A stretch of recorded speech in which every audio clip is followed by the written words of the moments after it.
Well, welcome once again to another Work Ethic podcast. I'm actually not sitting here today, but using the internet technology to talk to Taylor McCall, an old friend of mine, and really someone who's been a real kind of mentor and huge influence to me, actually, in some of the work that he's done and is doing, mostly from what I've known in Birmingham, Alabama. Now, why don't you just go ahead and jump in? I know you're somewhere else now, right? And maybe just frame a little bit about, your own introduction. Who we're talking to, what kind of you have been doing with your life. Yes. Well, I'll lead up to. I'm in a smaller town now called Alton, Illinois, just outside of St. Louis, Missouri. So what brought me here? We'll go to Birmingham, 2011. My wife and I have two children. We're in what you would call a traditional model ministry, doing kind of the traditional church thing on staff, preaching, teaching, leading, music, mostly kind of young adult type work. And our lives have been gripped by the reality of poverty and the reality of words not meeting action. We could talk about that. The truths that we had to face in our own meditation time and our own conversation of, we're saying these things and nothing's really changing. There's a passage of scripture that kind of sat with us for years that this guy named James says, if you see a person in need and you say to them, go in peace, be warmed and filled, and you do nothing for them, you give nothing for their body, you've done no good. Mm-hmm. So we kind of had to wrestle with that for a while. I would say, to put a timeline on it, it was years, 2 or 3 years of wrestling and asking, what are we really doing? So 2011, we quit our jobs. We moved to downtown Birmingham. And that's when our whole world just kind of opened to a new, fresh expression of what life in work would look like in the market space. Right around that time, we were dreaming and had been dreaming, but we're really kind of putting a footprint in the coffee world of what it would look like to start a business and to get something going that actually provided a product and an environment and an opportunity for us, for other people. We had to bootstrap it for many years, 2, 3, 4 years of just straight. I mean, honestly, it feels like we're still bootstrapping it, but we had to bootstrap it with our coffee company, which is called Seeds Coffee Company out of Birmingham. It's a roastery and a cafe and a wholesale roaster around the country. From there, we took on a lot of kind of vision and initiatives that I'm sure we'll talk about, of living in certain strategic areas, creating access for neighbors and neighboring and relationships. And a lot of the people that we had connected with over that 2-year period of wrestling, we were like, we need to live near these brothers and sisters and connect with them. And I think the overarching theme of my life since then, that was 2011, 12 was when we moved. We were looking hard in 11, 12, we moved. Fast forward to 2019, we'll say 2017, we connected with a group in Alton, Illinois, in a friend named Hugh Halter, who had written a couple books that connected with my thoughts and some of the dreams that I had. And he was starting something here, and he asked for partnership and what it would look like to work together on the same type of concepts of the market and life together and all those things. So that we came here again. I think after 5 times of coming here, we felt like it might be good for us to just relocate here for a bit. So 1 month ago, my wife and I and our 5 children now relocated to Alton, and we are living here now for the foreseeable future. I'm sitting in the Post Commons, which is a coffee shop and event center that we helped start here, that the community here built from the ground up in an old post office right on the Mississippi River in Illinois.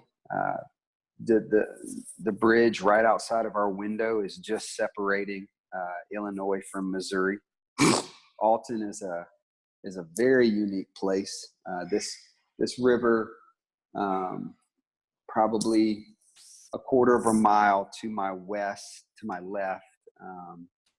was where the slaves would cross during the Underground Railroad from Missouri into Illinois.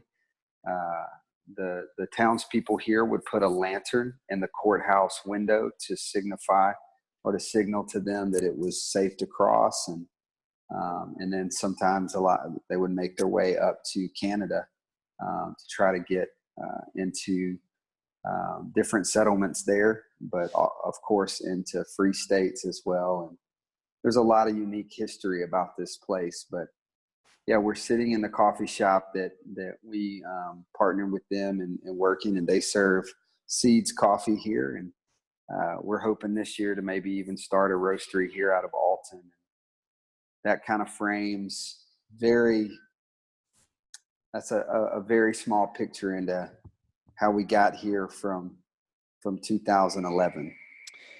So as you kind of walk through that story, I have the benefit of knowing you, but I'm just trying to put myself in the shoes of someone that this might be their first encounter with you or your work. And so you kind of start with, we're in a traditional church setting, working in kind of professional ministry setting, start asking some questions that lead us to some thoughts around the poor and moving into the city. And you kind of end up going, so at least following what you just walked through, has said, well, from ministry to kind of making this intentional move to a city and then starting a coffee shop, kind of working in business. And can you maybe try to tie that together a little bit? Like how that move makes sense, is that a complete, I was doing Jesus stuff and then I started doing coffee stuff, or are there threads that run through that in some way? So many. Yeah.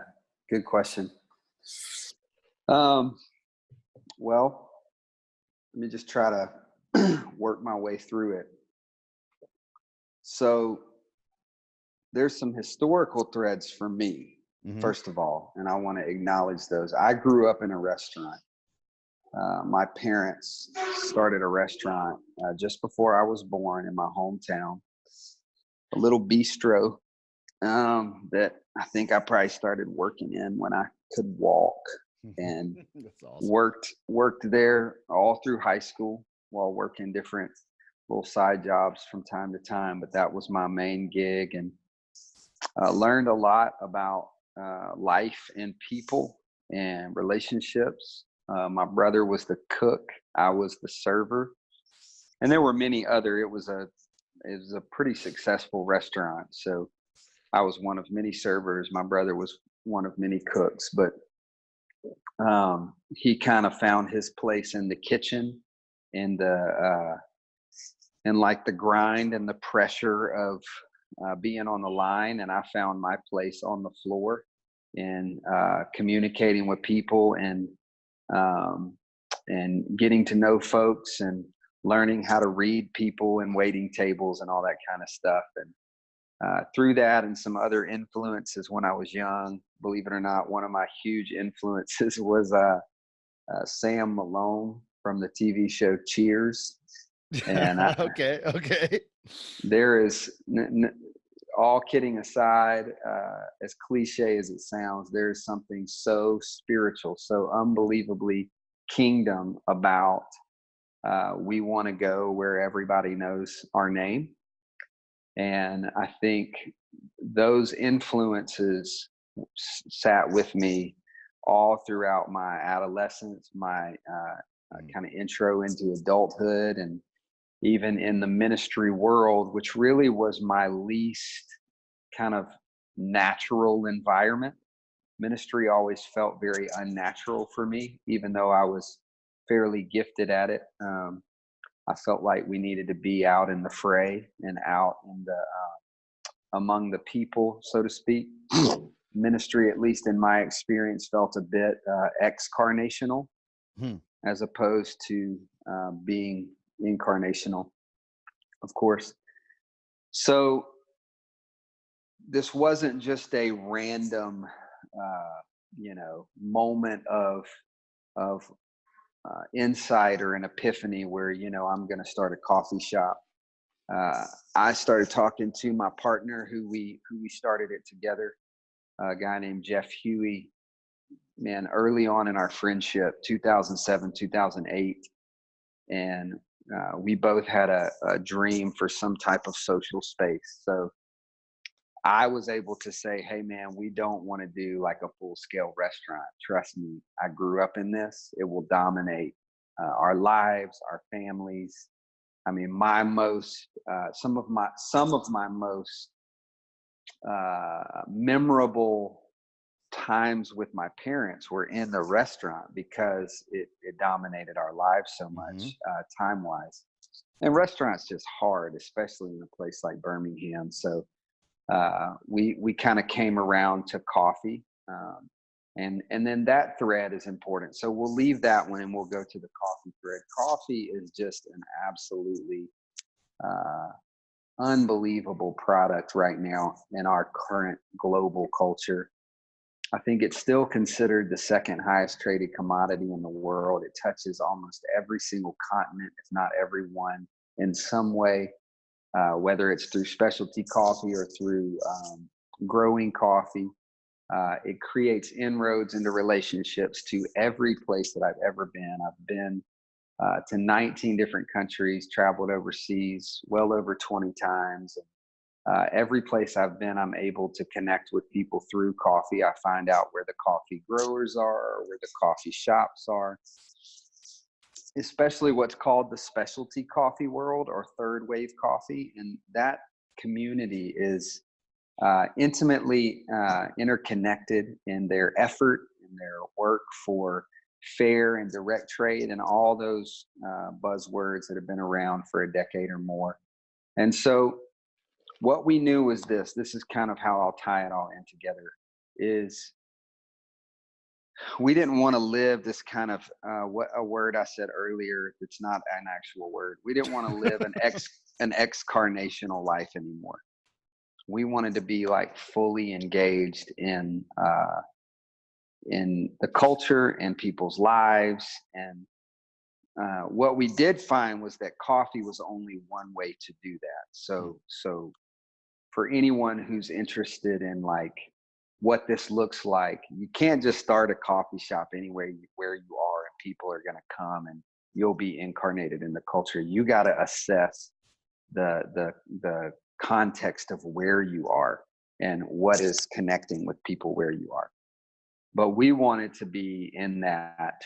So that was our first effort, was creating what I would call a convergent space where people are naturally going to connect and want to do life, communicate. Man, people come to kind of local cafes because they want to be known. They want to have conversation. They want to see people. I mean, it's really a crazy thing. I've known people that go and want to like put on their noise canceling headphones and totally disconnect from everyone around them. And I'm like, why did you come here? Especially Seeds. If you've ever been to Seeds in Birmingham, it's like, this is the worst place to come in the Southeast if you don't want to have a conversation with somebody. but it's the best place to come if you want to see people who know you and want to connect with you. And that was kind of the whole idea was, all right, we're leaving. So here's the thing. We actually left the church world. Now, to be clear, we didn't leave Jesus. We didn't leave community. We didn't leave the pursuit of what we would call the kingdom of heaven, or what he would call. Those things only seem to increase in our lives, truthfully. But we did leave the traditional church world. So there's a question there when people do that. And I think one or two folks around the world might resonate with this. You wonder, where are we going to connect now? Because we've built a pretty interesting connection space through like church services, right? Yep. At the very least, we know we can connect here, and that's powerful. Intersection of life and hurt and joy and all those things is powerful. We didn't want to leave that, but we wanted it to be more natural, more welcoming, less excarnational, less separate. Sociologists say that life revolves around three spaces. Maybe you've heard these terms, the first, second, and third space. It would be home, market, and culture.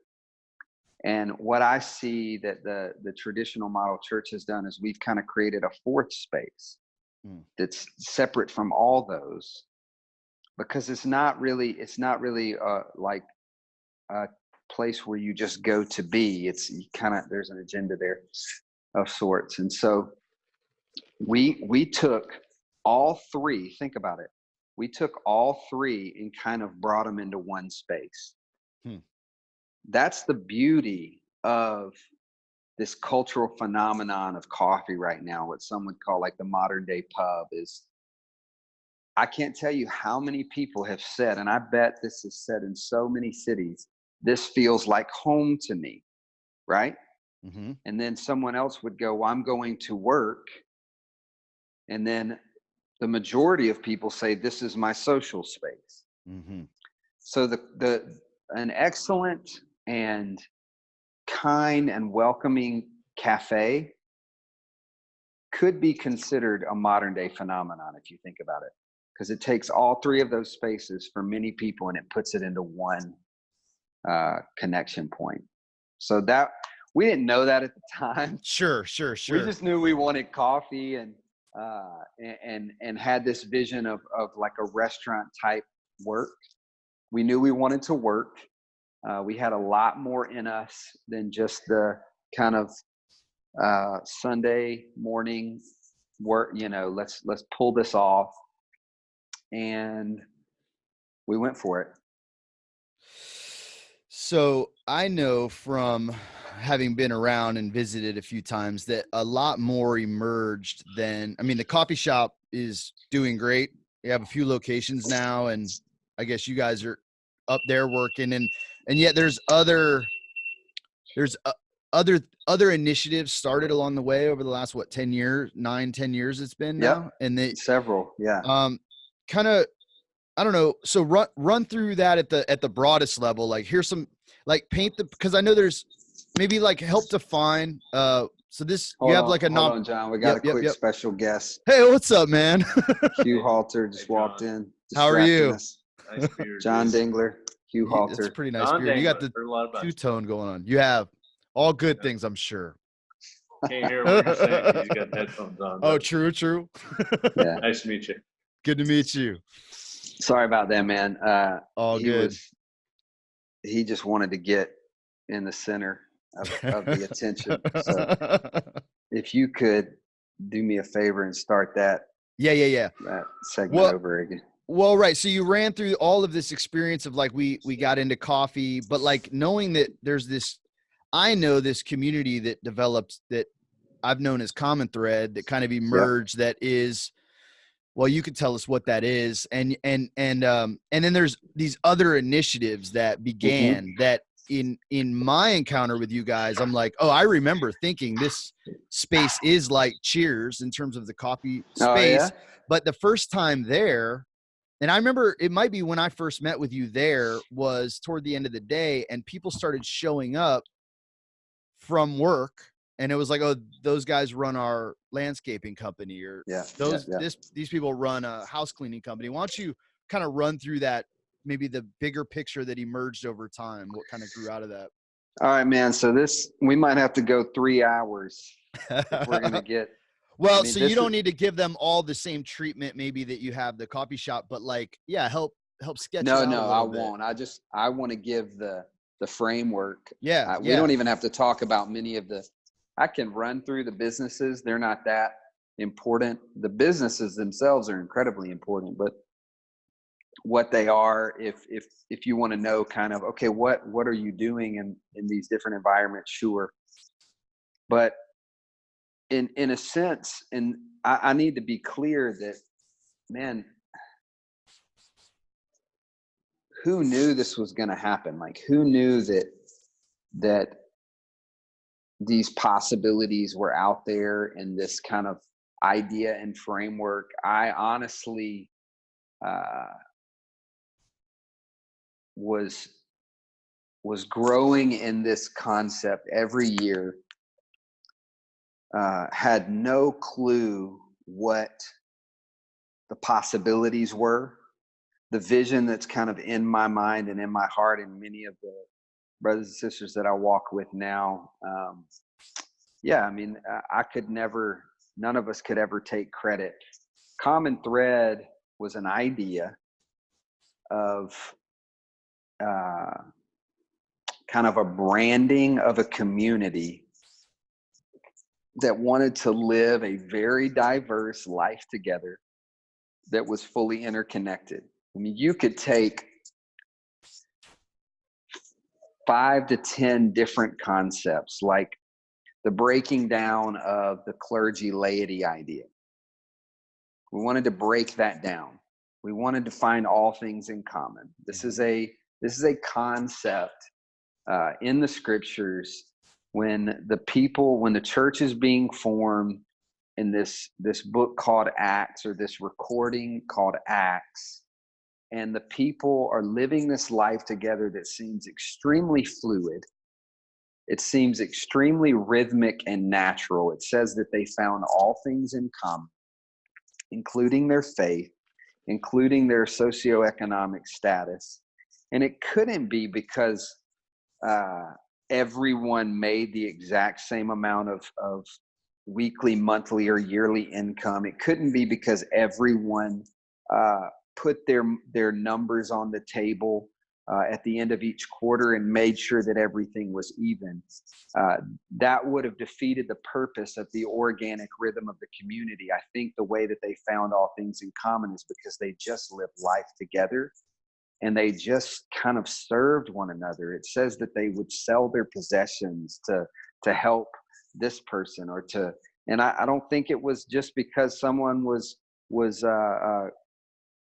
categorically impoverished. I think it was just a need, a horse, or a family sickness, or many other things. And this common lifestyle, what it would do, another concept is it would balance the scales of humanity. So you had people who were very low on the economic scale, and my guess is you had people who were rather high on the economic scale. And when they came into this room, this metaphorical room of life together, it just evened. Like, everyone sat eye to eye and knew each other as humans and as image bearers of God.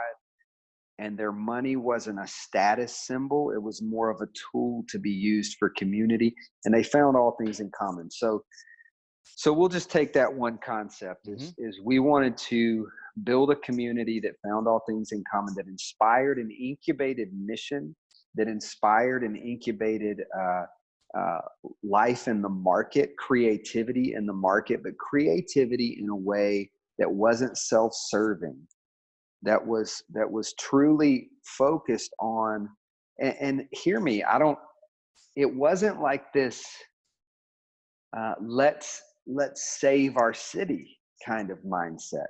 We love our city and we want to benefit our city. We believe that when the righteous thrive, the city prospers. But it was more of an ecosystem in and of itself. And so that's how I'll frame it as we can talk about different businesses. Is it was an ecosystem that we wanted to kind of live in, that sure, it abided by the rules and the regulations of our current government, but it didn't abide by the principles necessarily. The principles were different. People were welcome that weren't necessarily welcome in the normal rhythmic life. Leaders were raised up that probably wouldn't have been seen as leaders. More kind of higher totem pole type people were brought down as servants and as empowerers and as builders of new things and others, and not using their gifts just to benefit themselves or to build their own kingdoms or to build their own authority. And maybe this little diatribe connects with different people who have been out there and have seen really gifted people who use their skills and their privilege and their journey to just build their own legacy and their own kind of little earthly kingdoms. But it was a flipping of that. It was hey, John, you see the world in a way that many don't, and you see the good in people.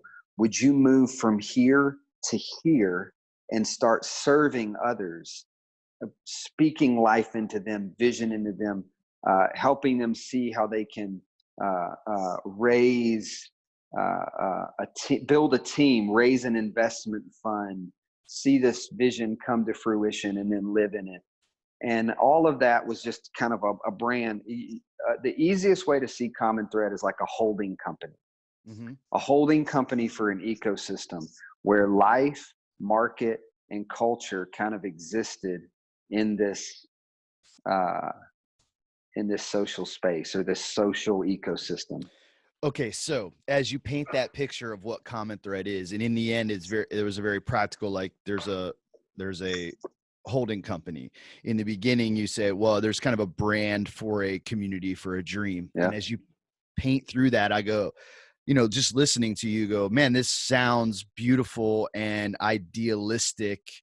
And yet for those listening, maybe go ahead and go, okay, like put some flesh on that. Like, so what happened, right? Like in the actual kind of playing out of history, for example. Yeah. For example, and I mean, you know me enough to know, like, you can dig into these and cut up these responses, even play devil's advocate if need be. I love that. But we've seen that the whole idea was to be a blessing, right? I mean, in its simplest form, we serve God. We believe in him. We want to follow the way of Jesus. So we're like, use us as a blessing to bless our city, to bless neighborhoods. Well, one of the primary ways we've seen our lives blessed is through family, through work, and through life together. So practically, one of the first things we did is we just tried to move some healthy families into some broken communities. Fatherlessness is a real problem in the world. Loneliness is a real problem in the world. Lack of access to fill in the blank. So that's really all I'm saying. So let's frame it like that. Lack of access to fathers or parents, to love, to tables to sit at, lack of access to work, lack of access to justice, lack of access to community. So all of those things were the practical movements. If you look at a city, any city, if you wanted to model this, you just find the margins. I can't tell you what the margins look like in your city, but I've never been to a city that doesn't have a margin. And so what those marginal spaces need are those practical things. They need love, they need family, they need tables that welcome others. That's not that hard. We learn to do that throughout our life in school, in different type of work environments, and certainly in our effort to neighbor, even in things like suburban life or rural life. So we wanted to take those into our cities, move in as teams, because we don't want to be lonely. That was my thing, is I don't want to be away from community. I don't want to be this like Mother Teresa figure in my city where I'm going in alone and just trying to grind it out till I die. And so we developed a bit of a strategy. We would look and think and pray and consider in all those efforts to say, you know what, 5 Points Birmingham has a lot of lonely people, a lot of people living out on the street that are being fed. I think recently I was told that Birmingham is maybe the number one city, maybe considered the number one city in the United States to be homeless if you want food. There is food everywhere. But is it food? Like what's the point of food other than sustenance? It's family. It's remembering, it's laughing, it's sitting around something to be able to tell stories and be together. And so is it really, I mean, I think our friend John Dingler could speak to this better than anyone, but is it really that helpful to just give a guy like a scoop of some food or a to-go box of some food, or would it be better to invite them to a table?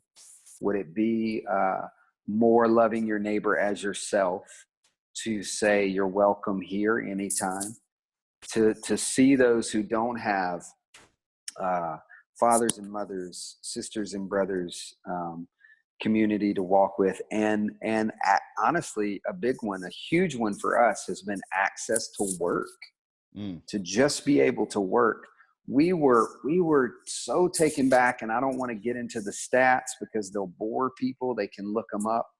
But we were so taken back at the amount of young people that entered into gang life and the drug game. Honestly, and by young people, that could transfer into brothers and sisters coming out of incarceration too. Just because they can't get work in this culture, they've been demonized, and if they have a criminal record, it's like this mark on them for life to only work just low level, like dehumanizing type work. So let me conclude in a way that's not ethereal or idealistic. The word oikos, which means family, kind of filtered into everything. What if we saw these communities as our families? We moved in to be near our families, to be near the broken and the kind of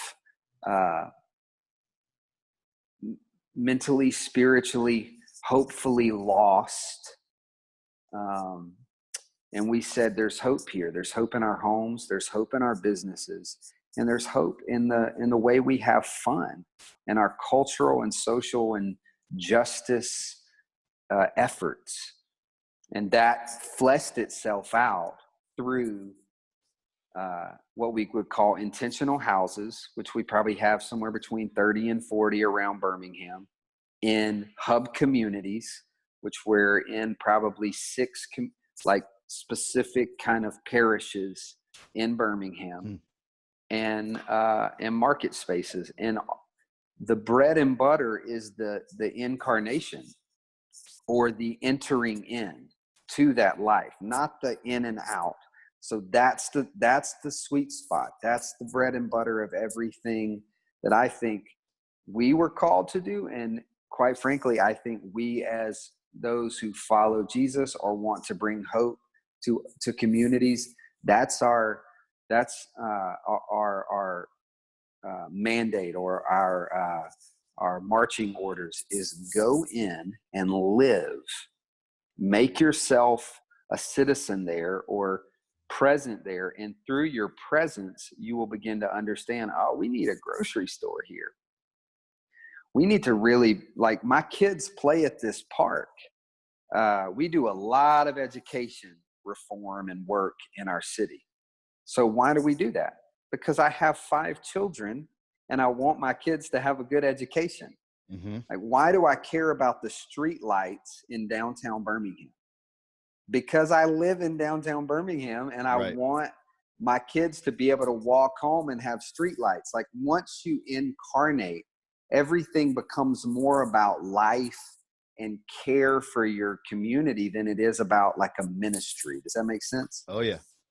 So there's some, like, I'm in and out of practical and philosophical, but the practical was kind of summed up in that life, market, and culture rhythm that we walked in. Now, tell us a little bit about some apart from the coffee shop, some of the, you said businesses before, some of the engagements in the market, the different experiments you guys have undertaken and things that you've seen develop or come and go over the years. Yeah, I think I hear you right. We have right around 14 small businesses that we've launched since 2012. Our structure is fairly unique, but it's becoming more modeled and known in other orgs around the country. But our model is primarily, we have what's called a 501c3. That's a holding company. So imagine a tree that holds LLCs.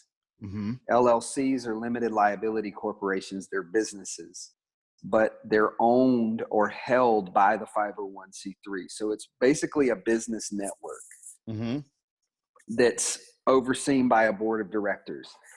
Now, all of our LLCs have directors, individual directors that kind of run them and have the freedom to separate them from the 501c3 if they desire to. But there's kind of this intrinsic love of being interconnected in this network and knowing we're all like kind of holding each other accountable. We share, we serve each other, like we'll work for each other's businesses. Sometimes one business does really well and it's like, here, this business ain't doing too good, so we're gonna throw you guys a bone this quarter. I mean, there's all kind of benefits and there's all kind of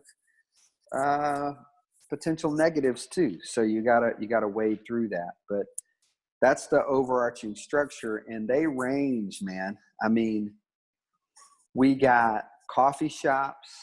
We have a athletic training facility and gym. It's almost like a CrossFit type model mm-hmm.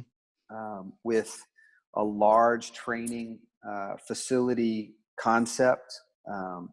Imagine an indoor turf field where you have football, soccer, baseball, basketball, strength and agility training going all the time. That's 80% of the work that happens there. But then also separate is a little kind of CrossFit model gym.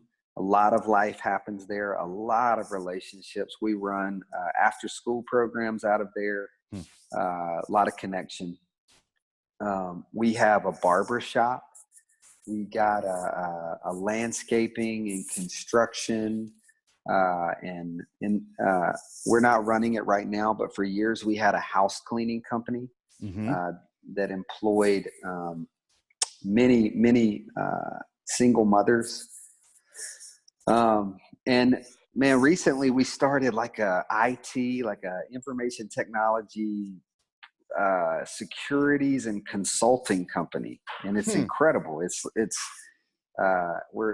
We already have a handful of young men that are interning and that would not normally get access to being trained up in the information technology sector. Mm-hmm. If you can imagine what I'm meaning by that, these are men coming out of really tough situations and, quite frankly, have made some pretty bad decisions. Mm-hmm. And, even their appearance culturally, people would not want them representing their IT business or their consulting business. And they're doing fantastic work.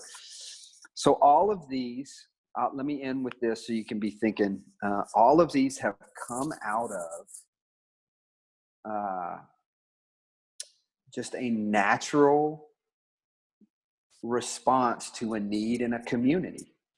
We see a need. I'll give an example. We see a need for easy entry work for brothers who are coming out of tough situations. So we started a landscaping company, and we didn't just start a landscaping company.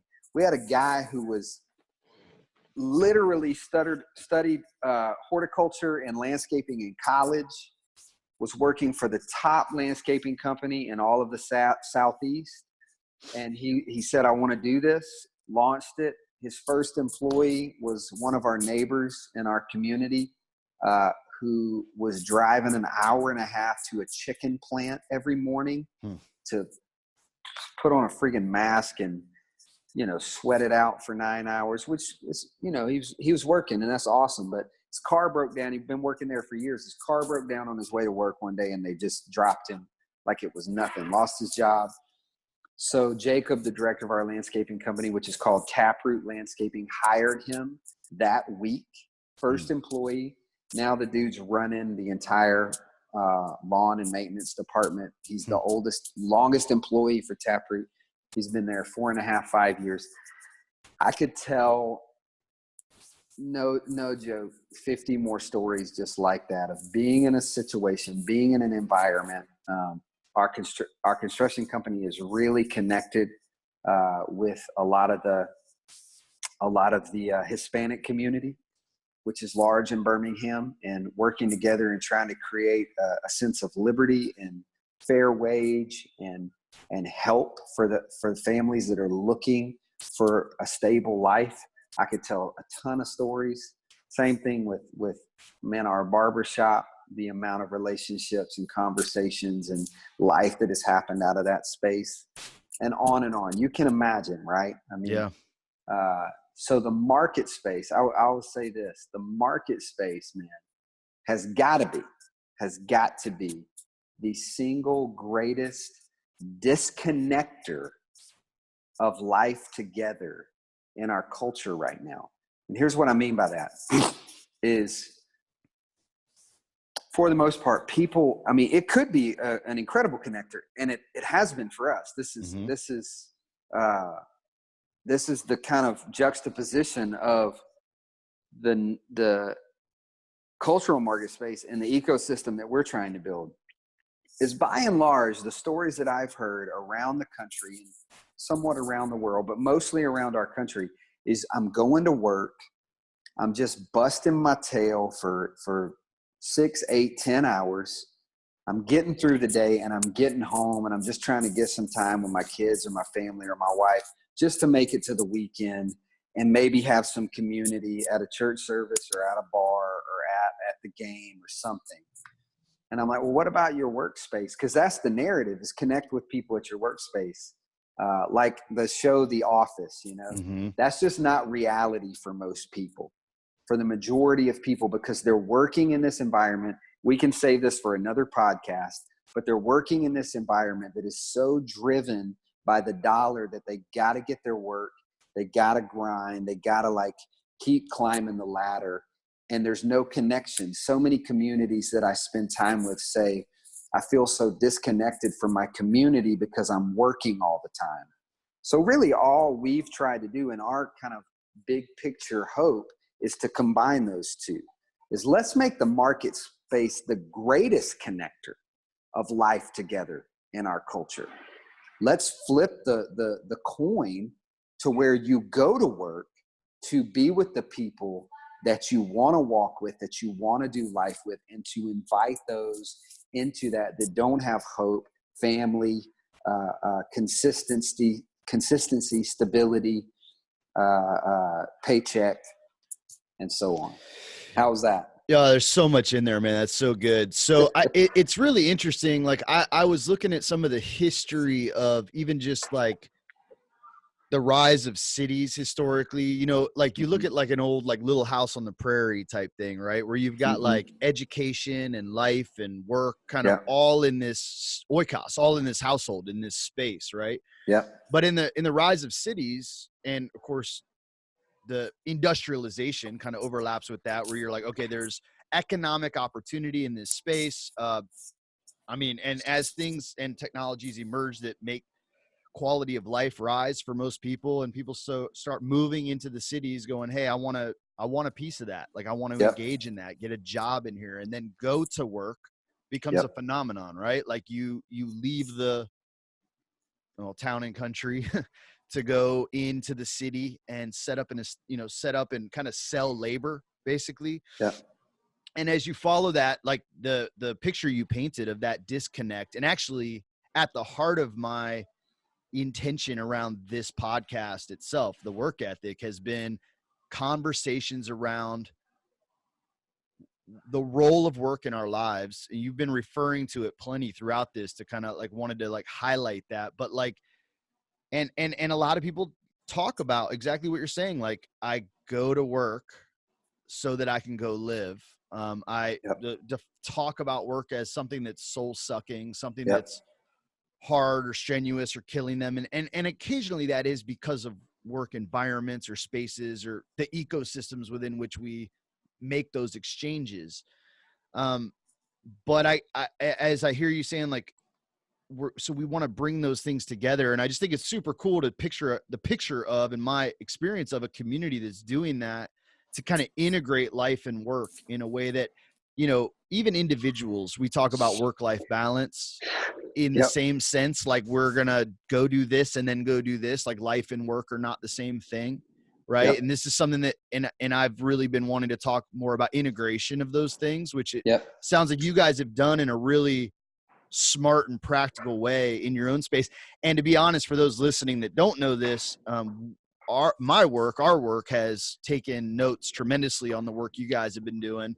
And you know, when we met, I think the Well was running kind of a daytime drop-in center for folks that are on the streets, really inspired by the Catholic Worker, House of Hospitality for the Poor type situation, where we were just, and we were working with folks, but not economically, right? So we're like, people don't have work and they don't have food, so let's work together and grow some food. We'll start some community gardens. We were really trying to push the value of work, even if it wasn't jobs, right? Like those don't need to be equal to one another.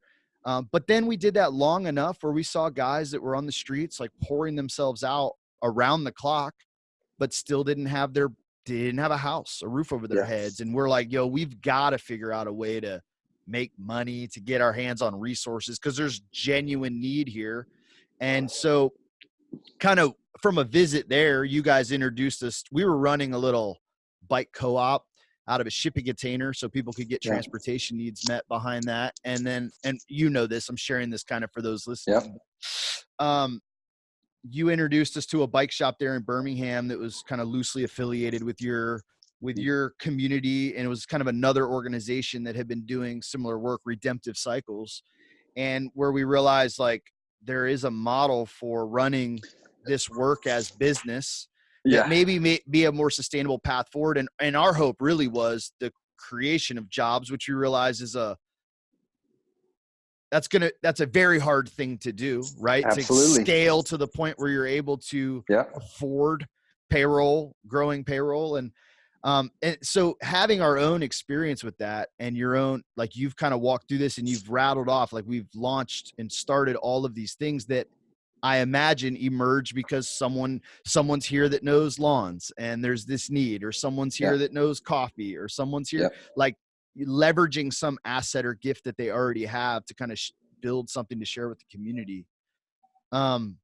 What is, man, there's like, I have a million questions wrapped up in there, but I guess, like, ask them all. In a practical way, like, just from my own experience, it took all that we had to kind of afford to start a business, to invest ourselves and our own capital to kind of get that up and running.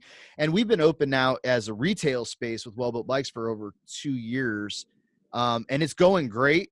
But it's still this very difficult thing without outside investment or working capital to kind of like hand bootstrap, as you referenced before, kind of your way along, which you said you guys did with seeds. But I imagine with many of these as well, like, how has that worked for you guys in the most practical of ways? Like, as the entrepreneurial side of this going, yeah, we started things with what was in our hands. And then what's that been like, the work of developing a startup for whatever reason? But then I'm really intrigued by that. Our reason was to help to integrate community and life and space. And I think that's obvious from some of the picture that you painted. And I'm just trying to like go, okay, now, sure. But like, let's say someone's like, yeah, I have something I want to do that I think could be leveraged in a similar way to engage in a marketplace for the sake of this dream that we have, for this world that we have. This, like, how would you tell someone listening, like, how? Yeah. I love it. The phrase that keeps coming to my mind is, or the question or the charge is, we need city builders. We really need city builders. So I'm going to get, very clearly faith centered for a minute. Yep. My kind of theological concept or construct of what Jesus came to do is that he came to build a city. And ultimately, that city will prevail. I believe that city will be like our eternal dwelling. And I believe one day it will be perfect. There's this concept that talks about that I've heard a lot throughout my doctrinal journey, that called or said, here but not yet here, now but not yet now, or and that's how we view the kingdom. Is it is here. It can be here, rather. It can be here, like the wardrobe in Lewis's Chronicles. It's right here, but it's not fully here. Yeah. So I do think it will be fully here one day, but I believe that you and I and others can build that city now. And building the city isn't starting a business. Okay. It's part of it. And it's really valuable. But what we need, and what I'm kind of calling for, and what the next season of my life's work, I guess, will be, is to try to articulate and craft this narrative that we really need city builders. And we can take notes and take cues from cities that have been built already. But the difference is the ethos of the city. And by and large, I don't think, maybe Little House on the Prairie, but I don't think the majority of actual cities have been built with the desire of elevating the poor and the hopeless, bringing low the wealthy and the privileged, to where not in a dehumanizing way, but just in a leveling way, where we walk together as co-heirs, as co-image bearers, where we see one another as equal. And just to be honest, also not in like a socialistic kind of way. I think all of these governmental and economical pursuits, by and large, things as far this way as communism, capitalism, socialism, I think if you really press in, you'll realize they're just incomplete pursuits of the kingdom. Again, that's our third podcast. We can get into that. Mm-hmm. But we're looking for something. We're wanting something where people are equal, or where people help one another, or where people get their due for the gifts that they've been given, whatever it may be. But it's really, we're going for a different type of city. And this city doesn't set up a government. It doesn't rebel in the sense of Zionistic anarchy. It's an invisible wardrobe where you have an ecosystem in it, and you're serving. I don't believe where the scripture says the righteous thrive, the city prospers, it's talking about the kingdom city. I believe contextually it's actually talking about the city you live in. And our testimony is our city has prospered significantly through people that work for this city, not just common thread folks, other folks too, but our city calls on us. Alton, where we are right now, their city leaders call on this community and say, hey, we need help with this or that. So this is kind of my 30,000 foot charge that I'm hoping will connect a little bit is we need city builders. We need people to think in terms of community, market, social, culture, health, all these constructs that infiltrate into our daily life. Not just I have a business idea, I want to start it and try to employ some people. It's so much bigger than that. It's so much more vast in its reach than just the market space. So I'll start with that, and hopefully that doesn't leave us totally out in left field. And then practically, what does that look like? I think I hit on it a little bit, but it's leadership. Maybe like even, I don't know, like governmental type leadership. If that doesn't sound too hypocritical, where you're observing what the needs of the entire city is from an elder. Like this all for me, by the way, this all for me fits within the ecclesial or the church construct. Yep. Is we're overseeing a city, and we're overseeing it not as ones who demand authority, but as ones who serve, as ones who lower ourselves to the bottom and say, what does this city need? But we're also at times taking authority to say, this is unjust. Mm-hmm. This cannot happen here.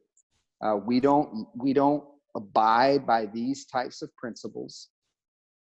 And those things guide our decisions. They guide how we use our money. They guide how we build our businesses. They guide how we open our doors in our dining rooms and our living rooms. They guide how we raise our children. They guide how we educate, everything. So let me just leave it at that for a second and say, if you can wrap your mind around the concept of a city within a city, mm-hmm. An invisible city within an actual city like Tampa or Birmingham, and this city has a different set of principles. Mm-hmm. It principles that would be considered like fruit of the Spirit, perhaps, or a foundation of love, not development. Development is secondary or tertiary. Profit is secondary or tertiary. But humanity, the image of God, love, mercy, kindness, these things. And look, all this sounds great saying it, and quite frankly, very idealistic until you see it. Yep. And then the one other thing I would say is it's hard as hell. It ain't great half the time. It's painful. That's why it's here, but not yet here, because we still have brokenness. We still have deception and slander and vitriol and pride and envy and lust and injustice within that city. Mm-hmm. That's why we say here but not yet here, is one day I actually believe that those things will be gone. Mm. And so the city itself will be quite perfect. We'll never have that this side of death. But I think we can get really close. And I believe, that's why I'm saying, like, this, I didn't talk about this for 9 years. I just wanted to see what it looked like. And as we've worked to embody this, I believe there's been evidence that, proof of concept. Now, as you have fleshed out, okay, so you as you've pointed to and alluded to and talked about, you have real this. Quick. Sorry. No, and no. we also worship. We Mm-hmm. worship God. We remember Him. We listen. We pray. But it's part of the city rhythm. It's not like a time. Let's go do this. It's like, let's have dinner. Mm-hmm. Let's play cards. It's not like, we kind of moved away from that. So practically for the faith people out there, we just found it to be far more conducive and reaching and connected to our lives when it just became a rhythmic part of our life, of music and prayer and remembrance and Eucharist and life together. And I don't think that's too historically revolutionary. I think we see the majority of the church's history were in houses, Mm-hmm. they were together when they could. I mean, the largest revivalistic church movement going on in the history of the world right now in China is extremely organic and just kind of like, we're together as often as we can be. Mm-hmm. And so I'm not saying we're trying to be like those guys. I'm saying what we're doing is not some new expression. It's incredibly ancient. So sorry about that. No. Thanks for saying that. And it was helpful to add that. It's interesting because you were talking about like the integration of work in life, but then also like we say we go to work and we say we go to church. That's right. And in your telling, I hear the bringing together of all of those things where work and worship and community can well, I think the word used convergence space, right? Like those things converge and integrate into a what sounds like a really beautiful life together. Sometimes the I lost the question I had though. Oh man, sorry about it. I was gonna. All good. Oh yeah, I remember. So you've talked about these different enterprises, different businesses that exist, your houses, intentional houses around the city. Which implies like multitude of leaders, right? Yep. And leadership. And I'm curious about this as you talk about the ethos and the value set that guide the decision making, that you could talk about as like a fruit of the spirit. How have you articulated those, or I'm curious about that because frankly, our own work here in Tampa and our own vision is for a well-built city, right?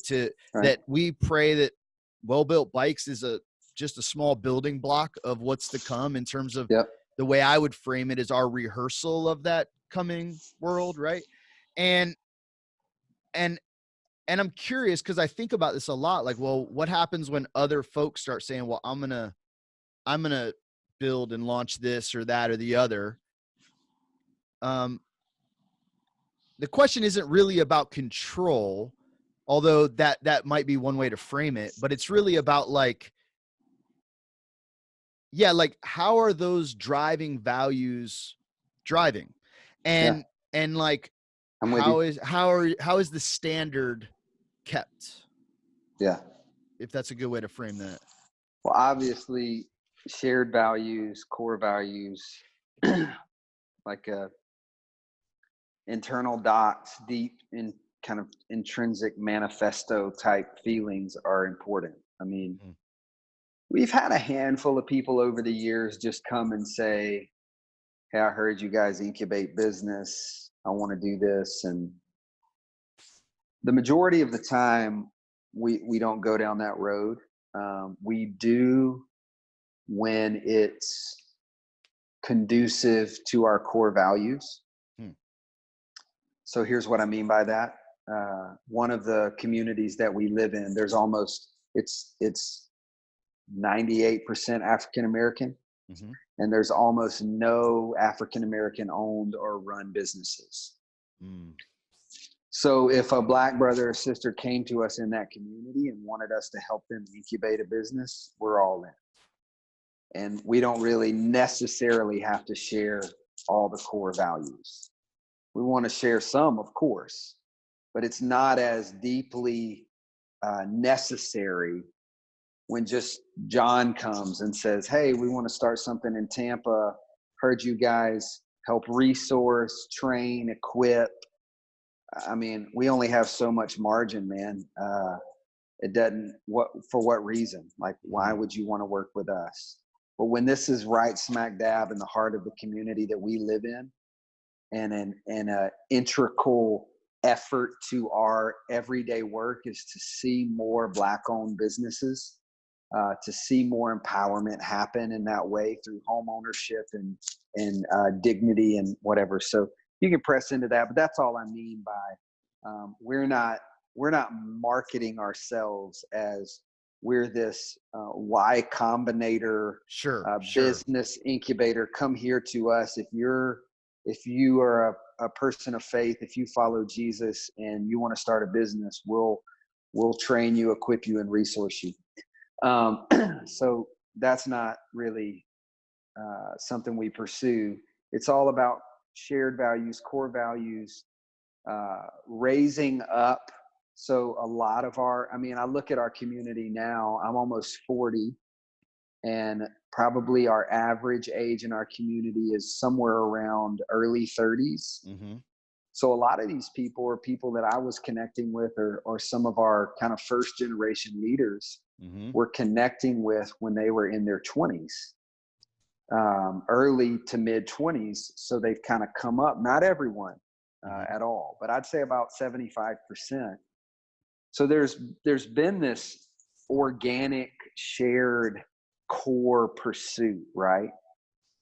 And to hold that closely is valuable.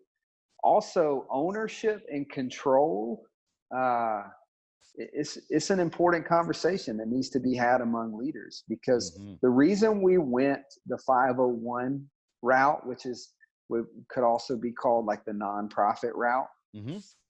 Nonprofit's a weird word. I really don't think it's helpful. Because what most people think when they hear nonprofit is either I don't make money, which is crazy. Like, please go study the top 10 nonprofit leaders in the world. They're all making 6 to 7 figures. So that's not even a concept. And the second thing is tax benefits. Both of which have not really been even in the conversation for us. There are some tax benefits, but what we see and the way we approach it with our city, just to shut down that conversation or to end it, is we just say, look, we're here to serve the city. So whatever tax benefits we get, we'll make up 100-fold. And show it on paper. And if we don't, just tell us, we'll pay it back. We'll write a check to the city. That's not valuable to us. What is of value to us is shared control, is a relinquishing of ownership. So when Jeff and I started Seeds, when Jeff and Brett and Jeff are brothers, and they kind of let me in on the brotherhood, and we started Seeds together. But they're the coffee gurus. I was just the guy who kind of ran my mouth and acted like I knew coffee. When we started Seeds, we made this decision to be a nonprofit, or what I would call a 501c3, because we didn't want to own it. We wanted to have leadership and shared ownership. So Jeff and I are on the board of directors of our organization. So we are, in a sense, shepherding that ownership with a group of 7 or 8 other men and women. But when entrepreneurs come to us, that's a really large ideal for us. And I'll share this with you. I actually sent this question out to one of our newest business directors in preparation for this conversation. I said, so when he was starting his business, which I won't go into it right now, but it's a really inspiring new marketplace initiative. I was actually just like, man, you know, what if you didn't come under common thread? You're a brother, you're in this work, because you don't have to, right? Like if I came to Tampa and I wanted to be a part of Well-Built City, I could start trying to think of something creative. I could start a retail shop that sold caps in like a community that it was very relevant, maybe sneaks and caps, and I could say, look, I'm going to be a sole proprietor, but I want to be a part of Well-Built City, fully integrated. You would be like, of course. You're not going to say, no, you can't unless you let me and our board own it. Sure. Now that's not how it works. That's not how we work at all. We have initiatives under our umbrella that aren't legally a part of our org. So I said, after like 3 months of kind of conversation and dialogue and concepts, and every time he would tell you, his name's Kyle, he would tell you, I was always trying to talk him out of it. I was like, bro, just start a LLC, your own LLC, and be a part of just to do something different. And for me, it was important for me because I wanted to just not need everything to be under the org. You know, it was just kind of a challenge for me. And also this business that he's starting, I saw having a incredibly high ceiling financially. So I was like, man, I don't know if I want to deal with all the financial decisions and meetings that we're going to have to make over the next 10 years when you're bringing in, 12 million in revenue a year. So he chose to be under the nonprofit. So the other night, legally. Yep. After intense persuasion from me, I'm a rather persuasive person at times. He went fully against my counsel and my persuasion and was like, no, I really want to do this. And Kyle's a great leader, strong-headed, knows what he wants. So I said, hey, man, what are your top 3 reasons as to why you chose to be under Common Thread as opposed to a separate LLC? He said, number 1, being closely linked to avenues to be generous and or provide opportunity. I'll explain that in a minute. Number 2, he said, to have a built-in accountability for the financial decisions of the company. And number 3, he said, I want to bring a business to Common Thread that is run differently and brings a different perspective, adding to our wholeness. I love number 3 because what number 3 indicated is I believe in the city. I actually care about the city and I want to add to our wholeness. So a lot of our initiatives are very like grassroots, gritty, kind of roll your sleeves up and let's get dirty. And this one is a little more elegant. It's lofty. It takes a different type of thinker and it adds a lot of new opportunities to people that might want to come up in it. And he was like, man, I want to add wholeness to this. I want to add a different perspective of the market to this. And him saying being closely linked to avenues to be generous and or provide opportunity. This dude's thinking long-term, big picture. He's thinking, I want to build this business and I don't want to sell it. I want to give it away to someone who essentially would not have the opportunity to run a business like this, because he knows he can start multiple businesses in his lifetime. And listen to this, he knows the allure of money and power. And he's like, bro, I'm in a healthy mental state right now. You give me 9 years and a multi-million-dollar company that I know I can build in my city. And in wisdom, he's like, I want to stay under authority. So I think it's somehow those core values make sense to people. Now, what that means for those listening, so this is an LLC now held by the 501c3, right? Right. And so he does not own this company. It is owned by the collective, by the nonprofit there. And yet obviously he's an owner in the work sense, taking ownership of building, of the plant, of whatever it is that he's doing. So yeah, I think that's enough. I just want to make sure that was clear to folks listening, that is the nature of that agreement of what's happening. And so then what does that look like in terms of, so without knowing the details around the business, but any enterprise is going to take capital to get started, investment up front. Are those things he's bringing as well, and just putting this all on the table under the umbrella, or is it like, are there shared resourcing? Both. So obviously, firsthand, you're bringing your soul to the table. Right. Starting a business, man, especially when you're not like in a position of privilege, which is not a negative thing, by the way. But when you're not in a position of extreme privilege, it is gut wrenching. It can literally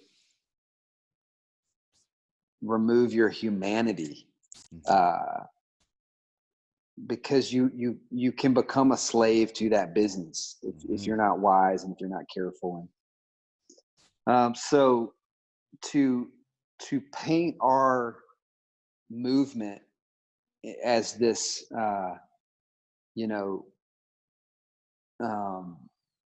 genie in a bottle resource that anybody can come, and it's actually quite the opposite.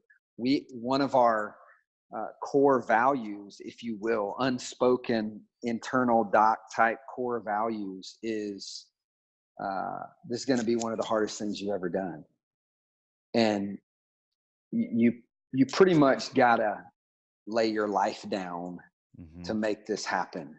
And it might kill you, but if it does, we'll be there to kind of catch you as a community. So yeah, he's bringing all that for sure. But practically, yes, our organization makes an effort. Our team, our leadership team, all that, we make an effort to kind of what was I going to say? To be excellent and to professionalize incubation in the sense of micro loans, grants. We give out certain grants, non-interest loans. We've done all that. Leadership and team building. We have some in any organization like you guys, like any around the world. If you even started an organization, you understand things like team building, like empowerment, healthy ways to have meetings. Meetings, there's a book called Death by Meetings. Meetings can be one of the worst models of business in the world unless you know how to have healthy, strategic, quick, at times if need be. So training in all those aspects of leadership. We have a full admin department that for a specific but kind of personalized amount of time, depending on the business, will run all your payroll, all your admin, all your taxes. So here's the idea. I could go on about what we offer in the incubation. Sure. The idea is we want you to work. You're skilled at this. We want you to do that. Mm-hmm. But when you're spending 35, 50% of your time going home at night, running all your numbers, making sure payroll is in order, looking through all of your receipts, when you don't understand all the systems that are out there that are offered to you, like we use a system called Expensify, which is an extremely fluid way of keeping track of expenses, receipts, things like that. We use QuickBooks, all that kind of stuff. People jumping in the game right off the bat, for better or worse, they might not know, they might not understand, they might not have administrative skills, but they know they want to do this work. You know, Kyle's thing is he's really skilled in this one area of business, and he wants to build relationships with people, and he's a leader. He wants to lead. We want to offer him as much kind of a blue ocean to do that and not have to worry about some of the other things and spend his time laying in bed thinking about the health of this, the numbers in this department, or the leadership here. And furthermore, there's a whole network surrounding him saying, hey, we're going to get you through this. Yep. We're going to help you get through this. And I'll give an example. I'll give a practical example. So our coffee company opened a shop in an area of town that looked all of the asset mapping, all of the evaluation, the surveying, the conversations, everything said this area of town is about to explode explode economically. There were some massive apartment complexes being built. There was a large kind of movement of young urban professionals into this area that we wanted to connect with in life and ministry or whatever. So we opened a shop there, and it just, the proverbial shit hit the fan, man. Everything fell apart. Almost none of the housing happened.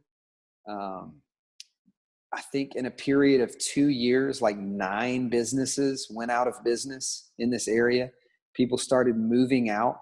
One of the GCs or something, one of the high up workers, or maybe the owner of one of the new developments there, set it on fire and was charged with arson. I mean, it just was an economic disaster. Yeah. And so one of our companies bailed out our coffee company. They said, look, we're gonna help you get through this time, and did like a kind of a 2-year non-interest loan, a pretty big loan. And now our coffee company is just a few months from paying that back. And a high interest or hard money loan would have just put us more underwater and created just a cycle of downfall. And almost certainly we would have had to file for bankruptcy, go out of business, something like that. So that's one of the bigger stories, but there's tons of stories. I could tell another one about with our construction company about building a house and getting upside down, and it all worked out. And so you have that network around you saying, we believe in your business. We believe in what you're doing. You also have wisdom around you. You have leaders around you that are kind of peering in and going, hey man, you said this was your mission, your vision. We're not really seeing it. Could we talk it through? I think people want that. I think people that believe in the well-built city dream want that. In the kingdom city dream want that. So you just got to hold those things closely. If you do, this is why I said at the beginning or about an hour ago, I'm looking for city builders. I'm praying for city builders. Because if you don't have city builders who have that kind of unique drive and capacity of output that are overseeing and saying, are we okay? Like, are we healthy? Or do we are we caring for each other, whatever it may be, then it's, you might have one good thing, but we're talking about a city. We're not talking about a cool bike shop. Yep. We're not talking about a cool coffee shop in a town. I'm not. Right. I'm talking about a city, an ecosystem, and you have to have visionary city builder type leaders that are dreaming those dreams and instilling those core values into others, which I'm telling you aren't ours. I believe they were modeled by Jesus. So that's how. One Easier said than done. Sure. Yeah. Well, part of my own, a question that I've had in my own kind of experience in the so far with well-built bikes and running any kind of a business, it's a bit of a theological question of, and it remains a little open, although the work is like an attempt to answer this practically. Jesus would say, you can't serve two masters, right? And that's a direct reference to money, right? And yep. I have a question, but I'd say at the beginning of our story of launching a business, that question really where it started for me was like, can this be done? Can we build a business that, traditionally those look to, I mean, with the emergence of things like social enterprise, you have triple bottom lines. There are other things that measure against bottom line, but in the end of the day, the economic feasibility of a thing is absolutely kind of a bedrock. Paramount. Has to be in place from day one. Now, people of faith, I remember when I was visiting you, and I don't remember who said it, but someone said something about when you guys were starting one of your small businesses. And I just remember this thing that somebody there said, maybe it was Nick, I don't remember who said it, but he said, yeah, man, like we have such an advantage when it comes to launching a business because we all live in one house, we eat out of the food pantry, and we work around the clock for nothing. Like whatever we decide to jump into, we'll win. Like if we want to do that, we'll work like missionaries. We'll work around the clock and we'll work for very little until the thing works, which any kind of entrepreneurial initiative, there's like something like that at the origin story, right? Someone bled for it or whatever. But the challenge that I've had, and it's in the day to day, like you've got to make a decision at every level, small decisions in the day to day that go, like you said, that it's something like, well, we're going to put these people before the profit, or we're going to put like like neighborliness is going to trump net value or something like that. Yeah. And you've got to make those, but in the very practical nuts and bolts of the thing, I know for me, it's like it comes up at every moment. You stand at these decisive crossroads where a leader has to go, we're going to make a decision in faith or out of core value, or, trusting in some sense that it's like we make bad business decisions. Yeah. That, I mean, is the best way to say it. It's like, that's not the best decision if bottom line is important to you. Or you even risk the whole enterprise for something. And I imagine you've got a million versions of that decision point along the way. And I'm just curious how that, because for me, that's been I would say at the centerpiece of the question of like something like running a business as something like a missional enterprise aiming at some other end than profit or financial gain. Yeah. Running it. I think the way we would say it, hopefully you and I would both say it, is running it under the authority of a different city. Yep. So I've kind of moved away from like business as mission concept and even social enterprise, which I'll use that, of course, when I'm in conversation in different contexts, because nobody understands this concept. But really, it's just the city framework is where it must end. Also, I want to say, Nick was using metaphor. We don't all live in the same house usually. I know. There's a lot of folks though. John knows that, but maybe Sure, everyone else fair doesn't. enough. Yeah. I naturally don't love being around people constantly. So alone time is very important for me. Mm-hmm. Yeah, man. So the primary understanding that comes to my mind, and I think has to revolve, or our thinking has to revolve around, is the concept of stewardship. And that's, borderline cliche, definitely overused in regard to money. Mm-hmm. It's almost like the word church, almost like, what if people even mean when they say that? This dude's over here stewarding $1 billion. Like, how do you steward that when 60%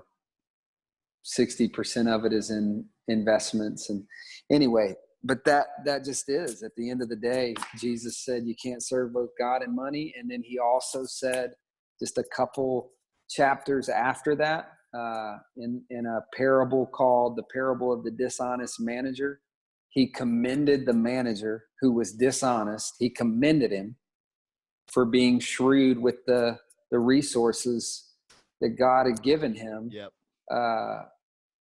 Knowing that he wasn't a son of light. So he said, basically what he said was this. He was like, man, y'all see this dude? This dude has been more shrewd as not a follower of me than children of light or followers of me are with the resources they've been given. So this is so overly simplified, but I think it's got to be the hardest thing in all of human existence, because of what Jesus said about the camel and the needle. But you got to see everything as not yours. Yeah. It's just something you steward, something you kind of, and I mean, this goes into almost infancy, man. I have probably my oldest kid that gets any type of financial concept is my 5-year-old. My 3-year-old and my 1-year-old, they don't understand. And they're just like, sure. if it's there and you have that little card, we should be able to get it all the time, right? My 10-year-old, my 8-year-old really get money now. My 5-year-old, I think, gets it. None of them understand stewardship. And we talk about it, but it's like, if it's theirs, and I'll say it all the time, I'm like, hey, bro, that's like, when you say that's mine, number one, practically, how is it yours? You didn't buy it. If it's anybody's, it's mine. But secondly, we share. It's not mine. We say it's ours. It's whoever's in need, and this concept is so elusive to all of us. We think we earn things. And I would say this, man, and challenge this, and invite someone on to challenge it, because maybe I'm off here, but I just don't know. I don't know how you can live this type of life and do this without faith, because we are wired to think that we built something, or we did something, or we earned it and it's ours and we're entitled to it. But I have to regularly remember that I breathed this morning a smooth, fluid breath and then inhaled life because my Creator was gracious. Mm-hmm. And I don't do that to be this humble worshiper. I do it so that I don't turn into a monster. Yep. Because everything that we build, every person that we impact, puts another little element of entitlement and pride and narcissism in us, that we deserve and we should have, and do they even know what I've done for them? So you have to go, wait a minute, that breath and that exhale and that inhale, that was grace. from a creator. Mm-hmm. Others have other methods of governing themselves. I don't know how they do it. I wouldn't even be able to wrap my mind around how do you stay humane if you've built this or if you've done this. So in the business world, you have to take all of those principles into it and say, now practically you say, we're stewarding the money that we've been given, because you said it, you can't serve it. Mm-hmm. And everyone will be faced with these moments, these pivotal, seminal moments where you say, where you sit down with your team and you look each other in the eyes, and maybe you don't say it in this way, but you say, do we want to serve money right now? Or do we want to serve this belief, this principle, this ethic? Mm-hmm. Which one should we choose? Because we're actually faced with a fork in the road. Yep. So that's a little bit of a philosophical approach to what you're saying is, how do you do this? Jesus gave us a dichotomy, God and money. And it does seem like quite a dichotomy, but it doesn't really fit the meta narrative, because he also said, hey, I commend this dude that took what he was given. And then he told a parable about 3 different guys that were given amounts of what we would consider money. What you do with what's in your hands, right? Yeah, do something with it. And then you have to take the full narrative, the full story, and go, okay, was he talking about like financial gain and generational wealth primarily? Or was he primarily talking about blessing humanity, building cities of hope with what you've been given? Even the word talent is not lost on us, right? Like the talents you've been given, steward them well, or use them. If that's not a daily consideration, then I don't know how to do what you're talking about. If it's not a daily consideration, what am I doing with the resources that I've been entrusted with? Which, by the way, can facilitate a tremendous amount of maturing and spiritual, mental, emotional leadership development in regard to things like envy. Like, why would I envy you when you're just using what you've been given? Right? I might get mad at the giver. That could be understandable. But a guy named Job did that, and he was put in his place. Yeah. But why would I envy you? Because it seems like we were just wired and given, and then we steward what we've been given. If anything, I'd be proud of you and say, man, this dude stewarded his gifts like a boss. So I just want to steward what I've been given more. Yeah. I'm really interested in this. So you kind of said, like, seeing these things is not yours, kind of playing a role of stewarding, kind of overseeing resources as they're made available, including your own life and skills and time. And then in your story earlier, the word that was coming to mind was ownership, around when you were talking about like seeing things in the city and not necessarily going after authority, but what I heard was taking ownership of the needs around you, taking ownership of the condition of the city. And in some sense saying, the condition of my city is on my shoulders, is on our shoulders. Like, we take responsibility and ownership for our block, for our streets, for our neighborhoods, for our city. And there's this weird, like, I don't know, tension between saying taking ownership and then not claiming ownership, right? Our businesses are held in common, but we work like it's all on us in some sense. I saw you smile there. I'll just pause to see if that like triggered a thought. That tension. the smile was just in reference to the constant tension of the ways of the kingdom, the juxtapositions that are always created in,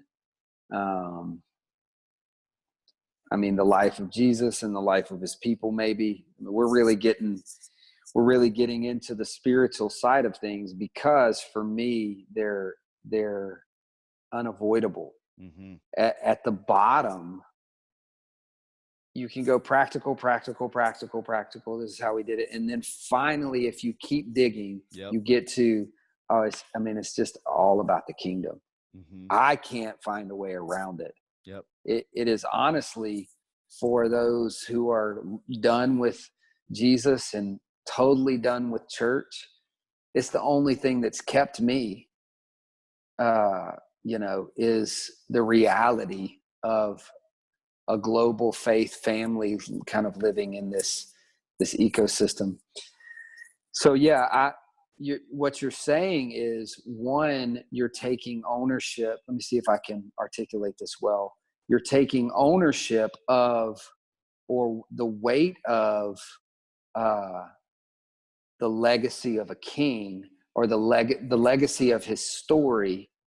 Like, we're going to take ownership of not the glory of this community, but of the pain of this community, mm-hmm. and the brokenness and the fragmentation.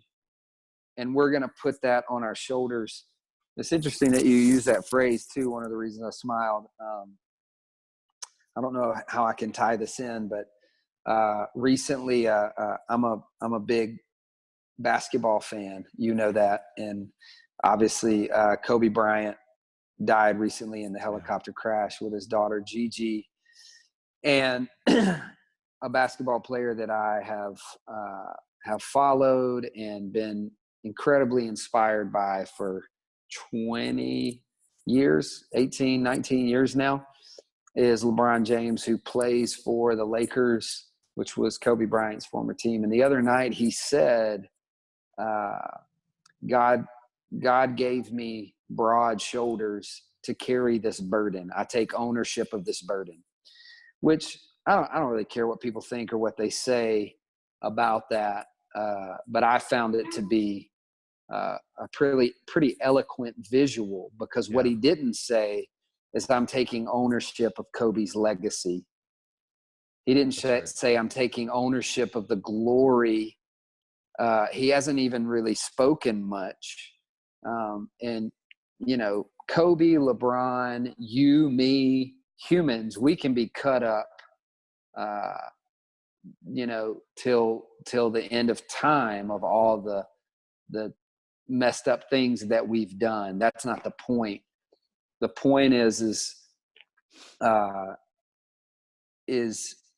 in reference to your question, or the dichotomy that seems to be there, is I see it similar to that moment. It's like, no, we're taking on the burden of the life and calling of Jesus to carry on his legacy. Mm-hmm. So God gave us broad shoulders to build these cities and to take ownership of these places, but we only steward that. And this is a spiritual muscle that you have to work. This is an actual discipline that's really important. This ain't us, dog. Mm-hmm. This ain't us. Like I told you at the beginning of this conversation, when we started dreaming about seeds, I could have never would have known that a city could come out of this, an actual full-on ecosystem. And here's what I mean by that. Like, literally, if the economy fell apart completely, I think Common Thread would be okay. Because we could barter for the next 15 years. If we lost all economical kind of framework and trade, and the dollar fell apart and everything, we have food and drink and services and skills and houses and communities, and it's the idea of refuge from the falling rocks, and we're not doing it for that reason. But I'm saying, like, there's an actual city there. And so I think that stewardship looks more like, or ownership even, of the ownership that you're talking about, looks like taking ownership of the calling, taking ownership of the burden, taking ownership of the pain, all of which could totally elude you. You could go, or you could avoid. Stay away from all of it. Go live your life. Little house on the prairie, man.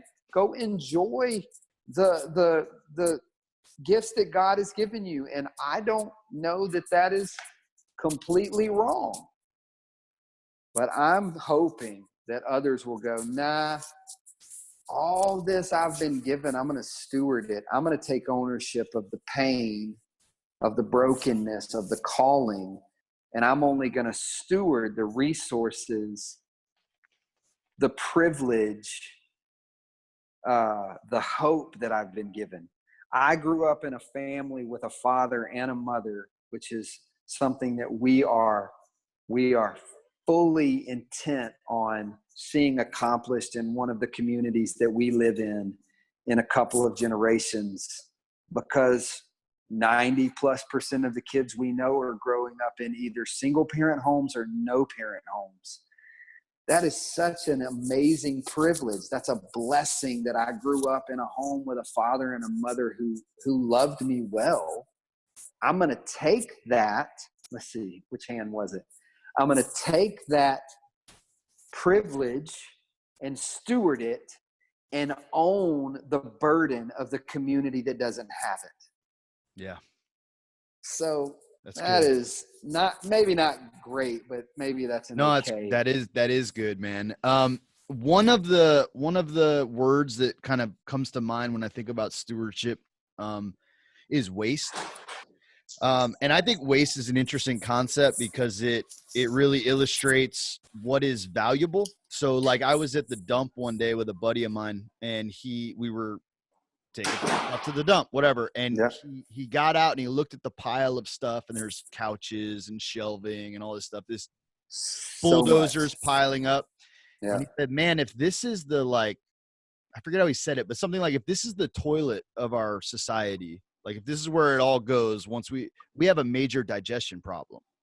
And it was an interesting thing. We're at waste management, right? It's these things that are wasted or have become waste or trash to someone. And we know that from, even just cliche, like someone's trash might be someone's treasure, right? Like it's determined on the value placed on the thing. And I'm just curious to hear you muse a little bit on the concept of waste within the job of stewardship and the care for your city that you're talking about. And just in terms of like giving some maybe giving some idea of everything from a wasted life to a wasted resource to a wasted talent. Like all that you're talking about is something like leveraging what's in your hand or available to you because of the kind of call on the community or the call on your life. What does waste look like? Yeah. Let's see it's interesting that you're asking me this, because I really feel like if someone was to reach out to me and say, is there anyone that you're connected to in the country that I could just kind of muse over the concept of waste with, I would go, yeah, my friend John Dangler in Tampa. You should ask him. But I think of so I'll humor you and try to give you some good thoughts. I mean, we talk about these words often: reuse, redeem, and revitalize.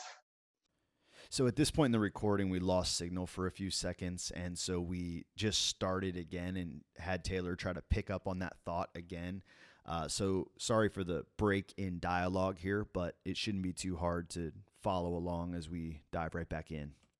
Yep. Well, we got cut off there, but I was asking you if you wanted to kind of like think through a little bit of like waste in from the vantage point of your hope for the city, maybe, because I think, I don't know, to Yeah. maybe prompt Yes. that a little bit, like, you know, so like we share food with folks through a free market outreach, right? And that's like, okay, for us, it's an excuse to build relationships with folks. But in another way, it's about the efficiency of the city and to prevent wastefulness. So like markets can't sell all of the perishable food, and in our country 40% of food is ending up in a landfill or in a dumpster, and so we're like, well, that seems like a major waste. Perhaps we can take food that might otherwise go wasted and get it to people that might Sure. otherwise go hungry. And oh, by the way, that gives us opportunity to build relationship with folks that we want to engage with. And there's a similar thing going on with the work we're doing with bicycles. And I think that maybe you got your head around, I guess what I'm asking you is like Yeah. to talk a little bit about like maybe from the idea of vantage point of waste in the framework of your prayers, your hope for the city. Yeah. Well, just to be as forthright as I can, this is undoubtedly an area that I have to grow in. I think personality types like mine that are lean a little bit more towards just pressing forward. Let's keep moving. Let's keep our feet moving. Can at times be a little too pragmatic, and I've had to really discipline myself. We'll just say waste in the form of housing and housing development. We've rebuilt 10 plus houses over the past 7 years, really since 2015, and every one of them, except maybe one, I would say every one of them, it would have been far better to just tear it down and build a new house. Now, granted, that's not extremely wasteful, but that's what I mean by reuse, redeem, and revitalize. Is what if we could revitalize the buildings, the homes, the neighborhoods, instead of just building brand new spaces and structures. When it comes to food, the biggest thing for us is sharing our tables. It is, to me, let me say it like this, John. I'm always thinking what is sustainable, what is pass-onable. We'll just take those two concepts, sustainability and pass-onability. And what I mean when I use those concepts is, like, John might be able to, herald this amazing narrative of, spending 15 to 60 hours a month driving around to all the grocery stores, collecting the wasted food, dumpster diving, getting, bread and donuts and whatever else. Take your pick, vegetables, grow things. And I love that. And I think more people need to be like John and do that. But you would kind of at least accept the reality that that's not going to happen. Like, most people aren't going to model that type of rhythm. So we need people to, but I'm asking what's pass-onable. And the most sustainable pass-onable model is shared tables for me. Is how can we build up a community that is willing to open their homes, their guest rooms, their living area, and more than anything else, their tables, to share meals, to share food. I mean, one of the reasons we waste so much food is because we're obviously we're not eating it.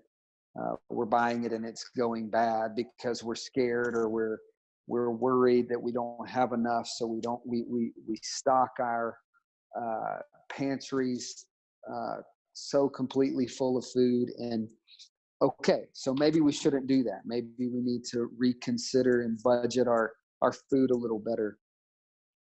But you know why we're like, my family for 8 years has always been out of food, is because we always have, and you've seen this firsthand, we always have numerous people at our table on a nightly basis. Mhm. And I live in a community that has numerous people at their tables on a nightly basis, 30, 40 plus houses or families. So I guess I would say uh, effort number one, to create uh, a dent in the waste movement, is share more of your things. Mm. Instead of your first concept being throw away, let your first, or instead of your first thought be throw away, let your thought be reused, uh, redeemed somehow. I was sharing this story when we got cut off. It is always amazing to me the amount of construction materials that we throw away that are totally reusable, Yeah. especially things like treated lumber or framing 2x4s, only because it would take an extra 6 hours for the entire project to pull all the nails out, or to unscrew all of the drywall screws or whatever it may be.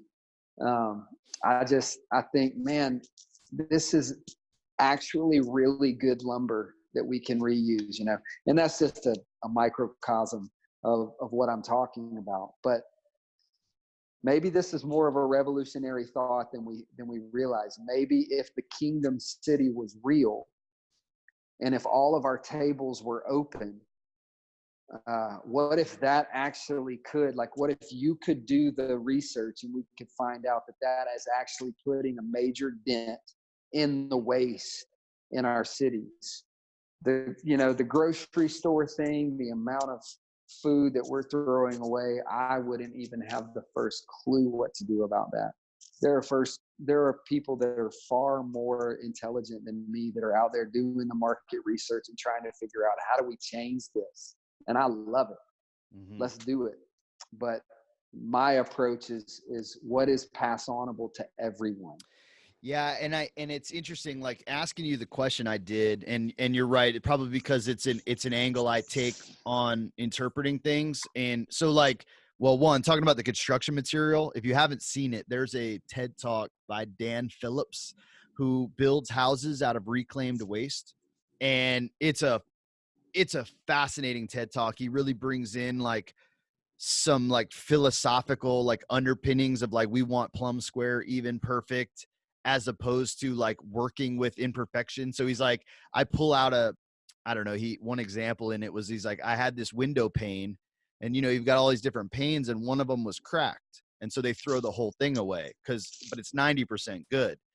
He's like, so I feature blemish, and so I cracked the rest of them so that it all matched. He's got this bathroom he tiles with old toilet. He turned toilets into the tile or whatever. Really, you should check it Yeah, out. It's yeah, yeah. really fun. But one of the things, I guess, that's exciting to me, and actually, this is a good way to put it, because I use this a lot.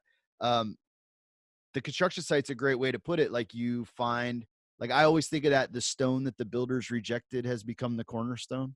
Mm-hmm. And like, Mm. if you go to the construction site and you want to find a stone or a board that the builders rejected, it's in a dumpster, it's in a trash pile.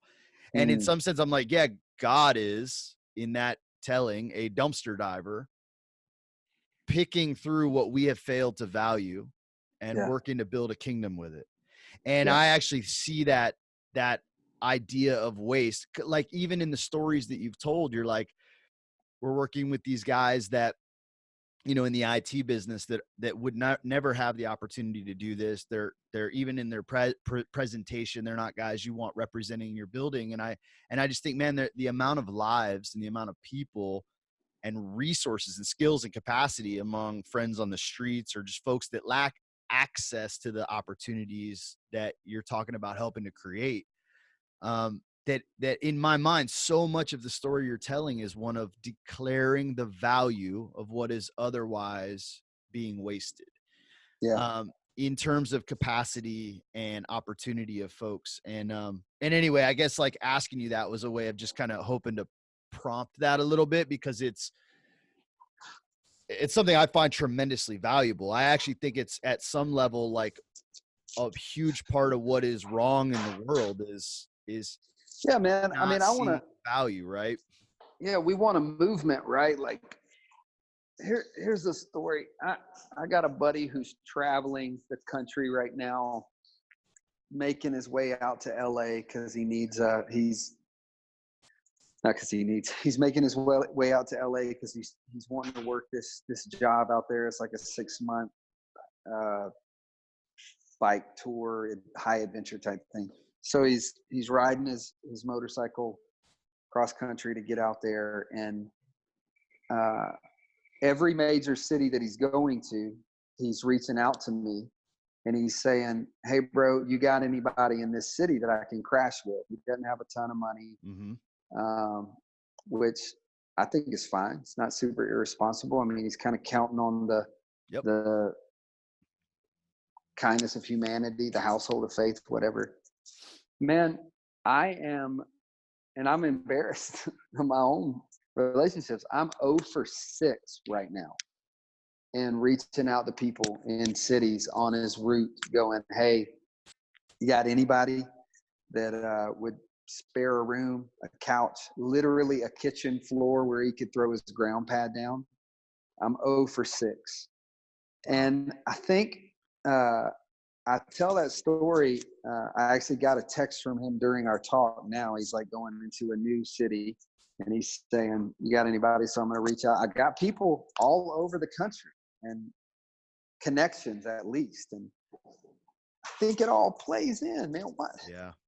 We're wasting thousands of square feet of house space when a human, like, I understand if something you've had a tragedy in your family and you're just needing some downtime, or I don't know, maybe something bad happened when you took a person in. None of that's this. It's just, I didn't, whatever reason. I don't want to get into that, but we're trying to build a different idea. Man, your guest room's not your guest room. Yeah. It's there for the traveler. It's there for the sojourner. Your table is there for the hungry. And then when the month ends, you don't have any food left.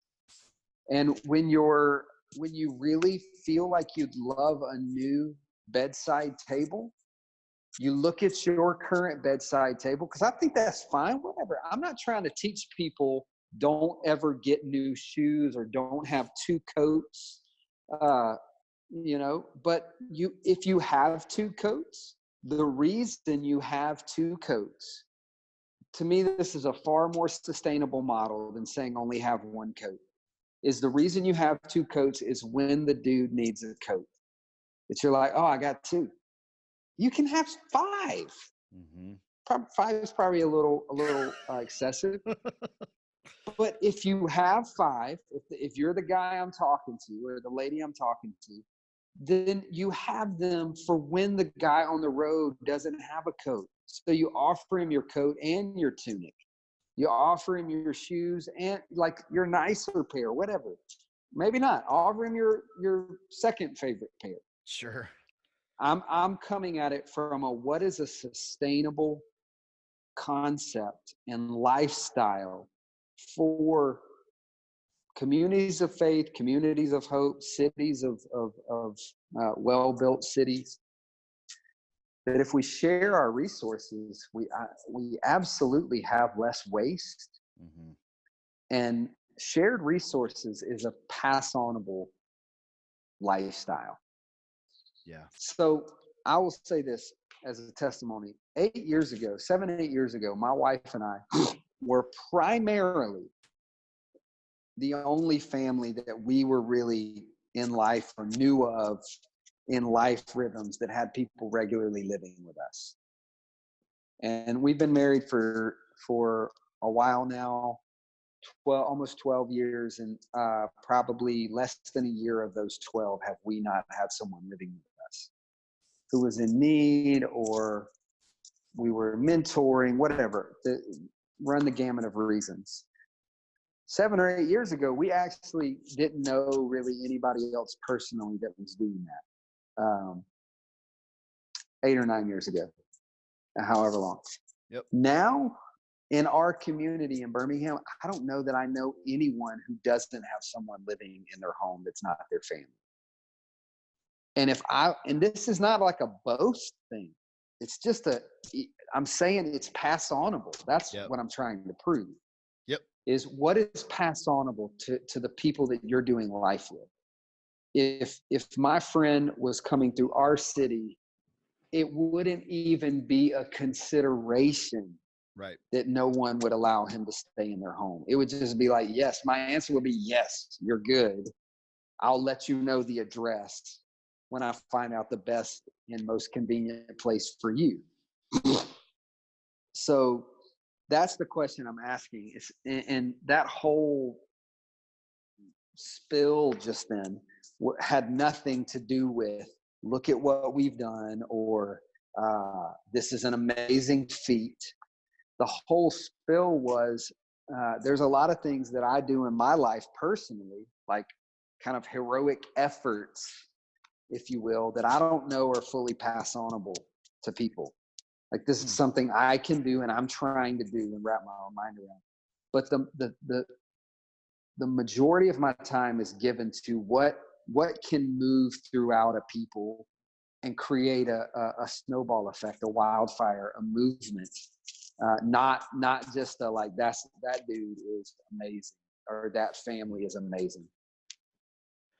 That's what I think will eliminate waste in the big picture. I love it, man. And if you could, with the lens of pass onable, like, what in the businesses that you guys have had your hands in, is there anything that feels like a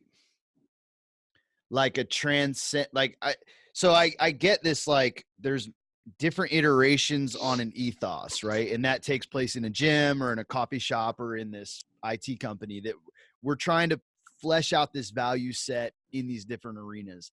But in terms of just the basics of starting and running a business, kind of enterprise and staffing and those things, like, is there something that you would say falls in that kind of, here's an ethic or a value that we believe is pass onable, that maybe, like in the guest room example, people aren't doing this but could be doing this, and it's doable and pass onable? So, like, saying, if we gain some influence over friends of ours that run businesses that maybe have nothing to do with our network or family, but go, is there that kind of, you get what I'm asking, that pass onable feature that could be like, this is the thing that I think could be implemented in every business in our city that would make a difference in this way? I mean, probably more than anything, man, is genuine relationship with the poor. My wife always, whenever she's sharing with others or telling her story or writing, she's a gifted writer or whatever, she refers to poverty as lack of access. Yep. Lack of options. A lot of people will say, I grew up poor, and actually they didn't at all. They just grew up simple. Yep. They had options for everything they could have basically needed, and the majority of things they could have wanted, they had options for that. That's not poverty. That's just simplicity and little. Poverty is truly a lack of access or a lack of options. Yep. I think the scripture that always resonates to me is Ecclesiastes 4, that says, woe to the man who does not have a hand to lift him when he falls. So one of the most pass onable things, and dig more into this because I might be totally eluding your question. It's a hard question. Yeah. But one of the most pass onable things is you have to have genuine relationship with the poor. you got to start to understand, man. You think you know because you watch the news where these brothers and sisters are coming from. You think because you went to the Thursday night slop line at the homeless facility, and you talk to a guy for 45 minutes that you understand his story, when really he's probably just playing you because he knows like this is one shot to get a little cash and to maybe get some things he needs for this week to get through the week, mentally, physically, whatever. You got to have a relationship, and long-term relationships. It starts to open your eyes to generational oppression, systemic oppression. And the reason I bring that up is because it shapes the way you do business. It shapes the idea that Jesus gave us of forgiving someone 77 times 7 times. It shapes the idea of firing and rehiring and welcoming, and seeing that this guy coming in your social space is creating discomfort for the customer. I mean, I'll give it like an example of that because people are probably wondering, does this dude just let anything happen? And I will kick a guy, you know this, John, I will kick a guy out of our coffee shop so fast if I see him causing trouble, but then I'll welcome him back in the next day. Mm-hmm. That's what I'm saying is I'm not for 1 second for the enablement of dehumanization from any angle, or mistreating of the exploitation, like the exploiting of women, man, or the objectification of women. Like dudes will come in and start hollering at college girls or whatever, and I'll kick them out so quick, like no shame. Go, get out of here, off the property. And the next day I'll see them walking by and I'm like, come have a cup of coffee, So I don't know what is the most pass-onable. Well, that's good. That's good advice. That might not be advice that folks are eager to take, but yeah, you're right. It's the right advice. It's like these relationships address your own poverty, right? You may have what you need in terms of, go ahead. There actually is some profundity to what I'm saying. Like the family that's afraid of the homeless man, which is most families. Yep. If you could just know him, if you could just come into my house. So this is how we pass it on. Come to my house for 6 months and have dinner with us regularly, and see like how my wife navigates, how my kids know their story, and how we create a place of safety. Like you're not going to create hostility here. Mm-hmm. So I kind of pass on how to have courage and how to be bold and how to speak like you would. Look, if my brother came over for dinner and he's sitting at my table and he goes, which is super common for my friends from the streets, because they've been conditioned in this, because they're always served right in these environments, is what I'm saying making sense?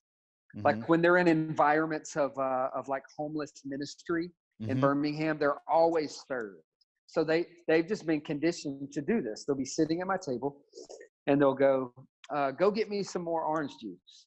And right. My wife will go, I don't know where you think you are, Earl, but you can get your own orange juice. And just like, so if my brother was at my house and he looked at my wife and he said, go get me some sweet tea or some water, I would go, the hell? Right. Hey, dog, first of all, don't talk to my wife that way. Secondly, you know where the sweet tea is, and you can have as much sweet tea as you want, but it's not for 1 second that we don't serve each other. It's we don't talk to each other that way. I think you're used to an environment where you can talk to people that way and they think they're helping you, but they're not helping you. So once you see that, these are actual situations. People come in them and they see them. It's obviously it's discipleship, mentorship, things like that. Well, then it passes on, and then their table's open, and then they invite others to their tables, and then their table's open. And I've witnessed this of a decade of pass-onable tables where now I'm going, well, if I can eat with this guy, I could hire this guy. And now I see money differently. And now I spend money differently, and I invest in my company differently. And relationships affect everything. So that's good, man. Whereas I think the question I asked you was like to a business, but the way you just tied that together is like, yeah, that's why those businesses aren't plants from outside, and they emerge from the community that's built around the table, right? Like that actually seems like, yeah, these businesses are the fruit of something that was built in a space of hospitality and togetherness, because that's where that DNA is across the board, where we're inoculated with that DNA. We could talk about profit and loss and team building and how to start with the cushion and have some reserve funds. And you can pretty much learn all of that from a Garrett Gunderson book. Yep. Like I'm saying, you can't run a business in this city that we're talking about if you don't have deep relationships with the poor. I don't know that it's possible. That's a stretch, but I'm saying I don't know that it's possible. I think you will burn out. You will actually start to hate the poor. I think you'll start to hate the poor. And you will develop a paradigm that is far more culturally normative than kingdomly normative. So that's why I would say the most pass-onable thing is teach people how to have relationships with those who are not like them. Yep. So that's a major point of access that you've listed a lot of ways, but access to each other across different neighborhoods, lines that divide us like economics and race, and that setting those spaces for folks to engage in those relationships and learn from and encounter God in one another, I think is, man, it's a really good answer. It doesn't make it simple, right? Or maybe it's simple but not easy kind of thing. It's like, that's right. Yeah. It's very simple. And you know what? That's interesting, because the business side of things, I think, is actually rather complex. Yeah. But the philosophical side of things is not complex. But, to bring the thought full circle and make it sound a little cooler, the business side of things isn't that hard. Most people will tell you it's not that hard. If you can corner the complexities, business is not that hard. But the philosophical side of things is maybe the hardest thing in the world. There's no, here's how I would say it. There's no finality to it. Once you understand business principles, there's a finality to it. You got it. It's a technology. Now, it's just a system. You just follow the system. There's no finality to it. It is a daily grind of love. I just am going to somehow not murder this dude. And I'm going to choose love again today. And I'm not just talking about I'm talking about you. Like, I'm not going to murder John today. Yep. And I'm going to choose love. It's the hardest thing in the world. The only thing I could think that is equivalent to it is marriage and parenting. It's not that complex, actually, but it's so unbelievably hard. How would you, this is something I've tried to ask everyone I've talked to, and I feel like it's a good space to ask it. How do you, or would you define success? Well, I will say this. I think your questions are probably going to start, I don't want to bore your audience. I think it's going to start sounding redundant, unfortunately, but I'll try to do my best, because of course, the first thing that came to my mind is like love, the impact that love has made. But I would define ultimate success, and this isn't like, I'm not thinking of this on the spot, as the unity of a people, the devotion of a people. I think that it's the most revolutionary and powerful narrative in all of human history, is the unity, the actual unity of a people, not under a leader, not under a vision, but like for the cause, unless the vision is love and the leader is Jesus. Like, and look, let me get a little like strategically, Christian for a minute. Jesus said, or let me just back it up with theology. Jesus said that our greatest evangelistic tool in our tool belt for all of human history will be our unity. That the only prayer I think that we ever heard him pray, not model, but the only prayer that we ever heard him pray was they would be one. That they would be one as you and I are one. And then the world will know that I was sent by you. So to me, the essence of success is the unity of the people. That's good. Yeah, that's good. Well,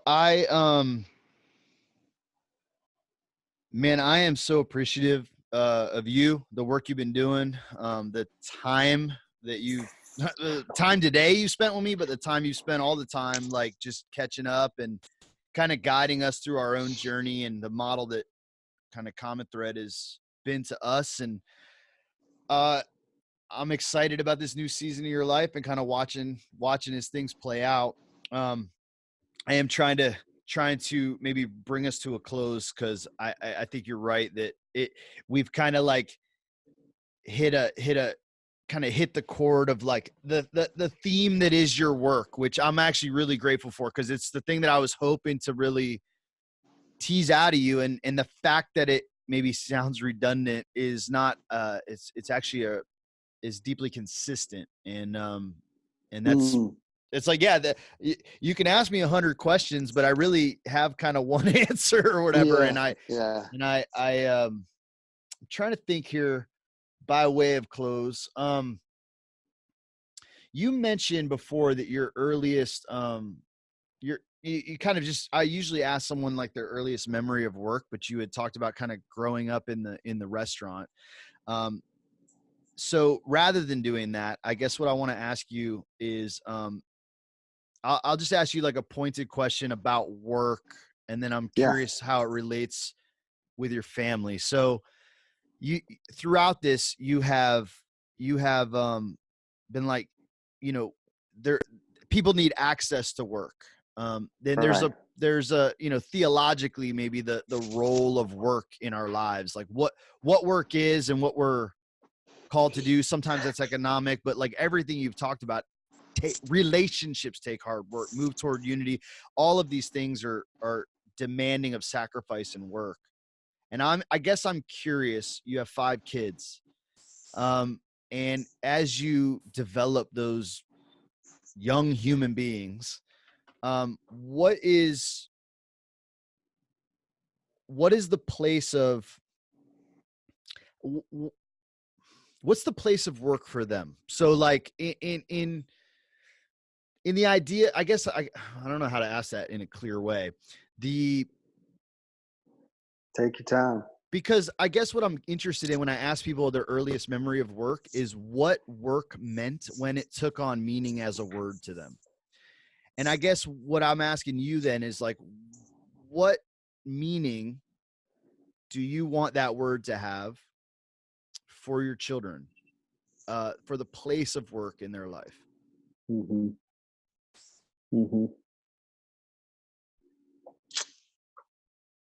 Well, I understand what you're saying, by the way. You framed it well. My thoughts are racing because this is very important to me. Mm-hmm. And the nuance necessary for this one maybe question or pursuit, I don't know that I have. I'll say a couple of things. Let me see if I can get to it. I want my children I want to push them away from this overwhelming and overbearing cultural narrative of do what you're passionate about, only do what you're passionate about, in hopes that they will one day come back to it at the right time. So I think a lot of books are written from, and I'm going to bring all this together for you and anyone else who's confused throughout this monologue. But I think a lot of books are written from a seasonal posture. I read a book recently on wealth that I thought to myself, this book is like plutonium in the hands of a 19-year-old. Because it's all about seeing money and really wealth in a season of life. And it was basically demonizing anyone who sees it differently than this person who's in their late 50s and is really beginning to pursue and consider generational wealth. And I actually think his concept was important. It was valuable. The scripture says this. The scripture says the eye, help me out if I miss it. The eye is the lamp to the body. Is that right? If the eye is good, yep. If the eye is good, everything else will be good. If the eye is healthy, maybe it's some translations or maybe my translation, everything else will be healthy. Well, I think life is this kind of seasonal journey of making our eye right. And this isn't an original concept. This is actually a Jewish rabbinical teaching, almost in direct regard to money. So with my kids and with work, I think it's seasonal. I think that, again, so much nuance is necessary, so I'm just going to fly through it and hope that people can kind of pick and choose. I think right now, I just want them to learn to work. And I want them to work hard. I want them to learn how to see any type of work as a pursuit of a goal, like me finishing this project well and it being done with joy is my goal right now. But like, if you were to ask me, do I want my 10-year-old to work for an architecture firm for the rest of his life that has no real purpose in it other than building great buildings? I would say no, I don't. I'm not one of those dads. And if he did, I would be proud of him. But the whole time when I sat down with him for a drink or something, I'd be like, so you want to start a new architecture firm with Common Thread or with Well-Built City? Or, you know what I'm saying? Like, ultimately, there will come a season. And I think we failed in a community with this, by the way. Okay. I think that we have empowered young people to start businesses of their own too soon. So this is a talk. Let's have another podcast in 6 months and we'll talk about this. I think we could break life down into seasons. Better thinkers than me have done this. And there's times when you just kind of need to grind and you need to learn as much as you can. You need to wait tables and roof houses, and you need to frame out closets, and you need to maybe input data or cut hair. You need to have a boss, maybe not a boss that mistreats you, but a Sure. boss that kind of is like a boss, like get this done and get it done by 6. Mm-hmm. And I'm telling you, man, like maybe I'm beating a dead horse or sounding a drum that everybody else is hitting, but this cultural narrative of only do what you're passionate about, I think is intrinsically destructive. I think is gonna prove to be as destructive as the everybody wins concept. Everybody gets a trophy. Do you know what I'm? Right. Yep. Everyone's special, so now no Mm-hmm. one's special, Mm-hmm. right? That the science is in. That concept has like destroyed. It's a bad idea. Yeah. It was a bad idea, and I think this will prove to be a bad idea as well. Despite the fact that we have some 22-year-old billionaires because they only pursued their dream, is such a rare phenomenon that it's going to infiltrate the thoughts of all of these young people who really just need to be sweeping floors and cleaning parking lots as they're developing, as they're being mentored, as they're under authority. So I'm just trying to keep my kids on that work path. I want them to learn as many things as they can. I want them to work 100 jobs before they're 25.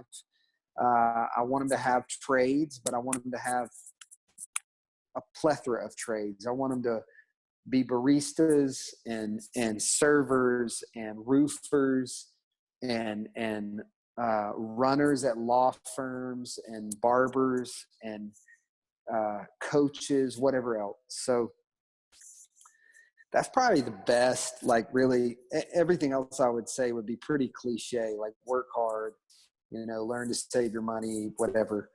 And even with money, I'm kind of teaching my kids in seasons. So I actually told my son yesterday, he's 10. I said, you got about 2 more years for me as your father of me saying, buy whatever you want. Spend your money. He gets like $100 maybe for Christmas from family members. And my 8-year-old is an adamant saver. He's Really? got like $400 in the bank. That's and I'm awesome. going, dude, just spend your money. Mm-hmm. Just get stuff. And he's actually getting kind of excited because I'm trying to free him up. Because when he turns 12, this is my based on probably nothing. But when he turns 12, I'm going to be like, all right, now I want you to start thinking about like saving some money. Mm-hmm. And when he turns probably 16, 17, 18, we'll see when we get there. I'm going to be like, I want to start. I've taught you generosity with everything. Now I want to start teaching you generosity with money.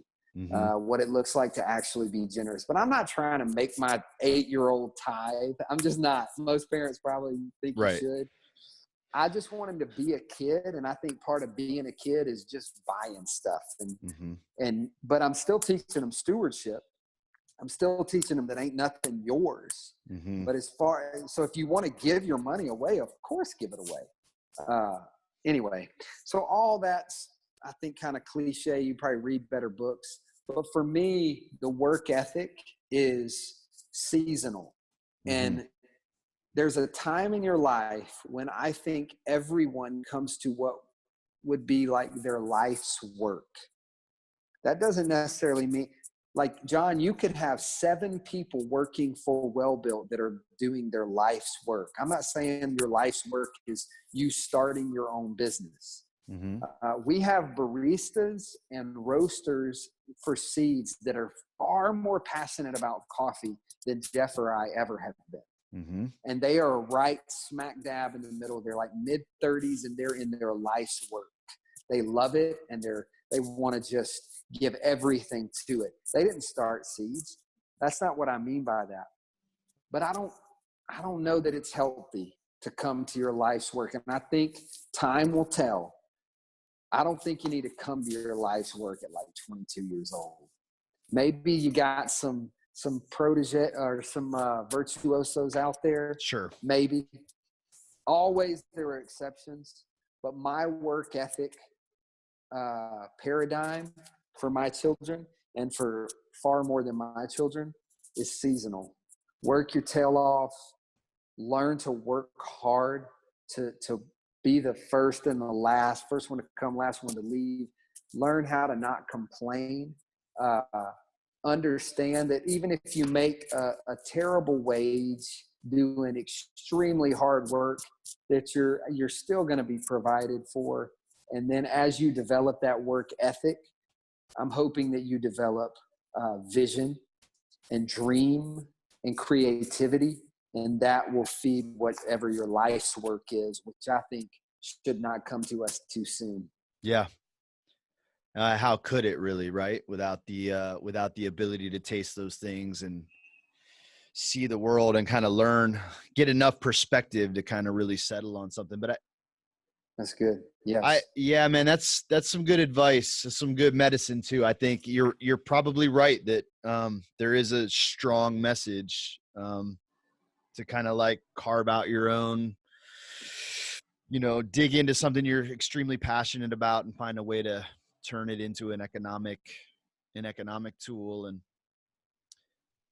so I'm not against, let me just frame it like this, because what you said, I know we got to go, but I'm not against doing something that you're passionate about. I'm saying be passionate about the work for a while. Yep. So like if I'm taking my kids, I'm saying, hey, Jude, my oldest, be passionate about the leaves being raked and bagged in a way that is just awesome. And then be passionate about the people that you get to meet every day and working behind the bar at a cafe.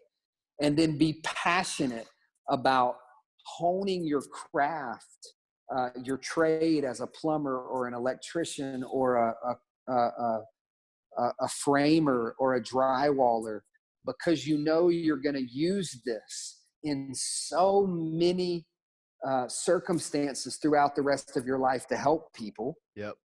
And then be passionate about a thing, like a vision. So I want you to be passionate, but we're being sold this bill of goods that like by age 14, you need to know what you want to do and be passionate about that thing. And I'm saying I would contend to let that thing wait until about the late 20s, early 30s. Mm-hmm. And let your passion be on other things. I'm interested in that idea of like, cause being passionate about raking leaves or something, it's potentially sounds far-fetched, but like when I think about what things that stir passion in me and stir work, like, and no matter what the task is, it's that that for me, I would say it's something like that. It's meaningful. Yes, that like there right. is that it's the framing, right? And so in some sense, the thing I'm hearing you say is like to actually see that meaning and that purpose as beyond the task at hand, that it's developmental, that it's, I'm picking up skills, I'm learning, I'm growing, because I am sharpening myself as a man, as a tool, as a utility to be leveraged moving forward. Right. And that somehow like that, because I imagine like in the work there to find meaning in the raking of leaves is, well, I mean, sure, something worth doing and getting it done, and it's fulfilling to accomplish a task that's meaningful in and of itself. But then in the broader lens, like to frame all things as meaningful as a way to engage in labor with worship, with love, with meaning and purpose. Yes. And that's more pass-onable to me. There's a guy who talks about this a lot named Brother Lawrence, an old monk. Practicing the presence. And I think his paradigm was amazing. And I love it. But an even more pass-onable, probably not better, but a more pass-onable paradigm is just this idea that you're going to be able to use this, man. I'm telling you. Like I'm speaking to my son right now. You're going to be able to use this for the rest of your life. Like I was an athlete for 18 years, super passionate about it, gave so much of my life. I mean, way too much of my life to it.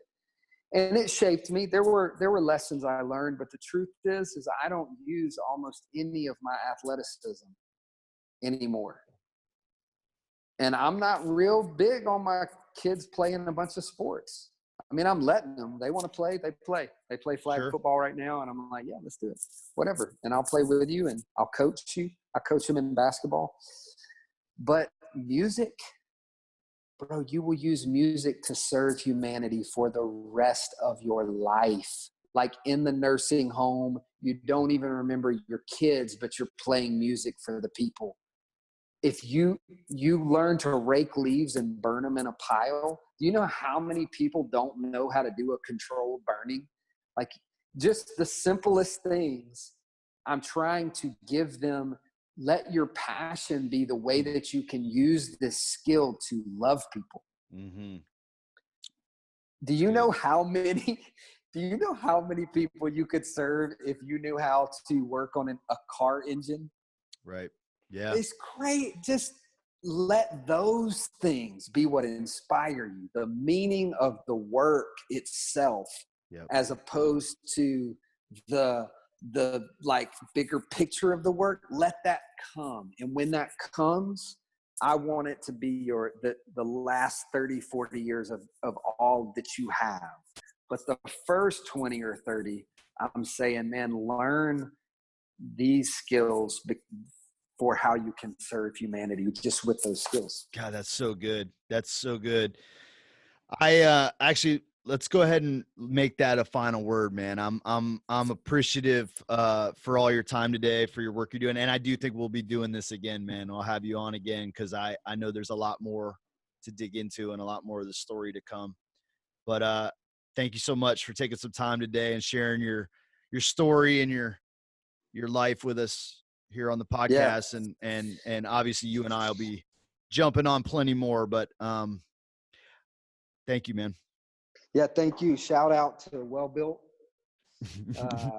Shout out to Tampa and my Tampa people.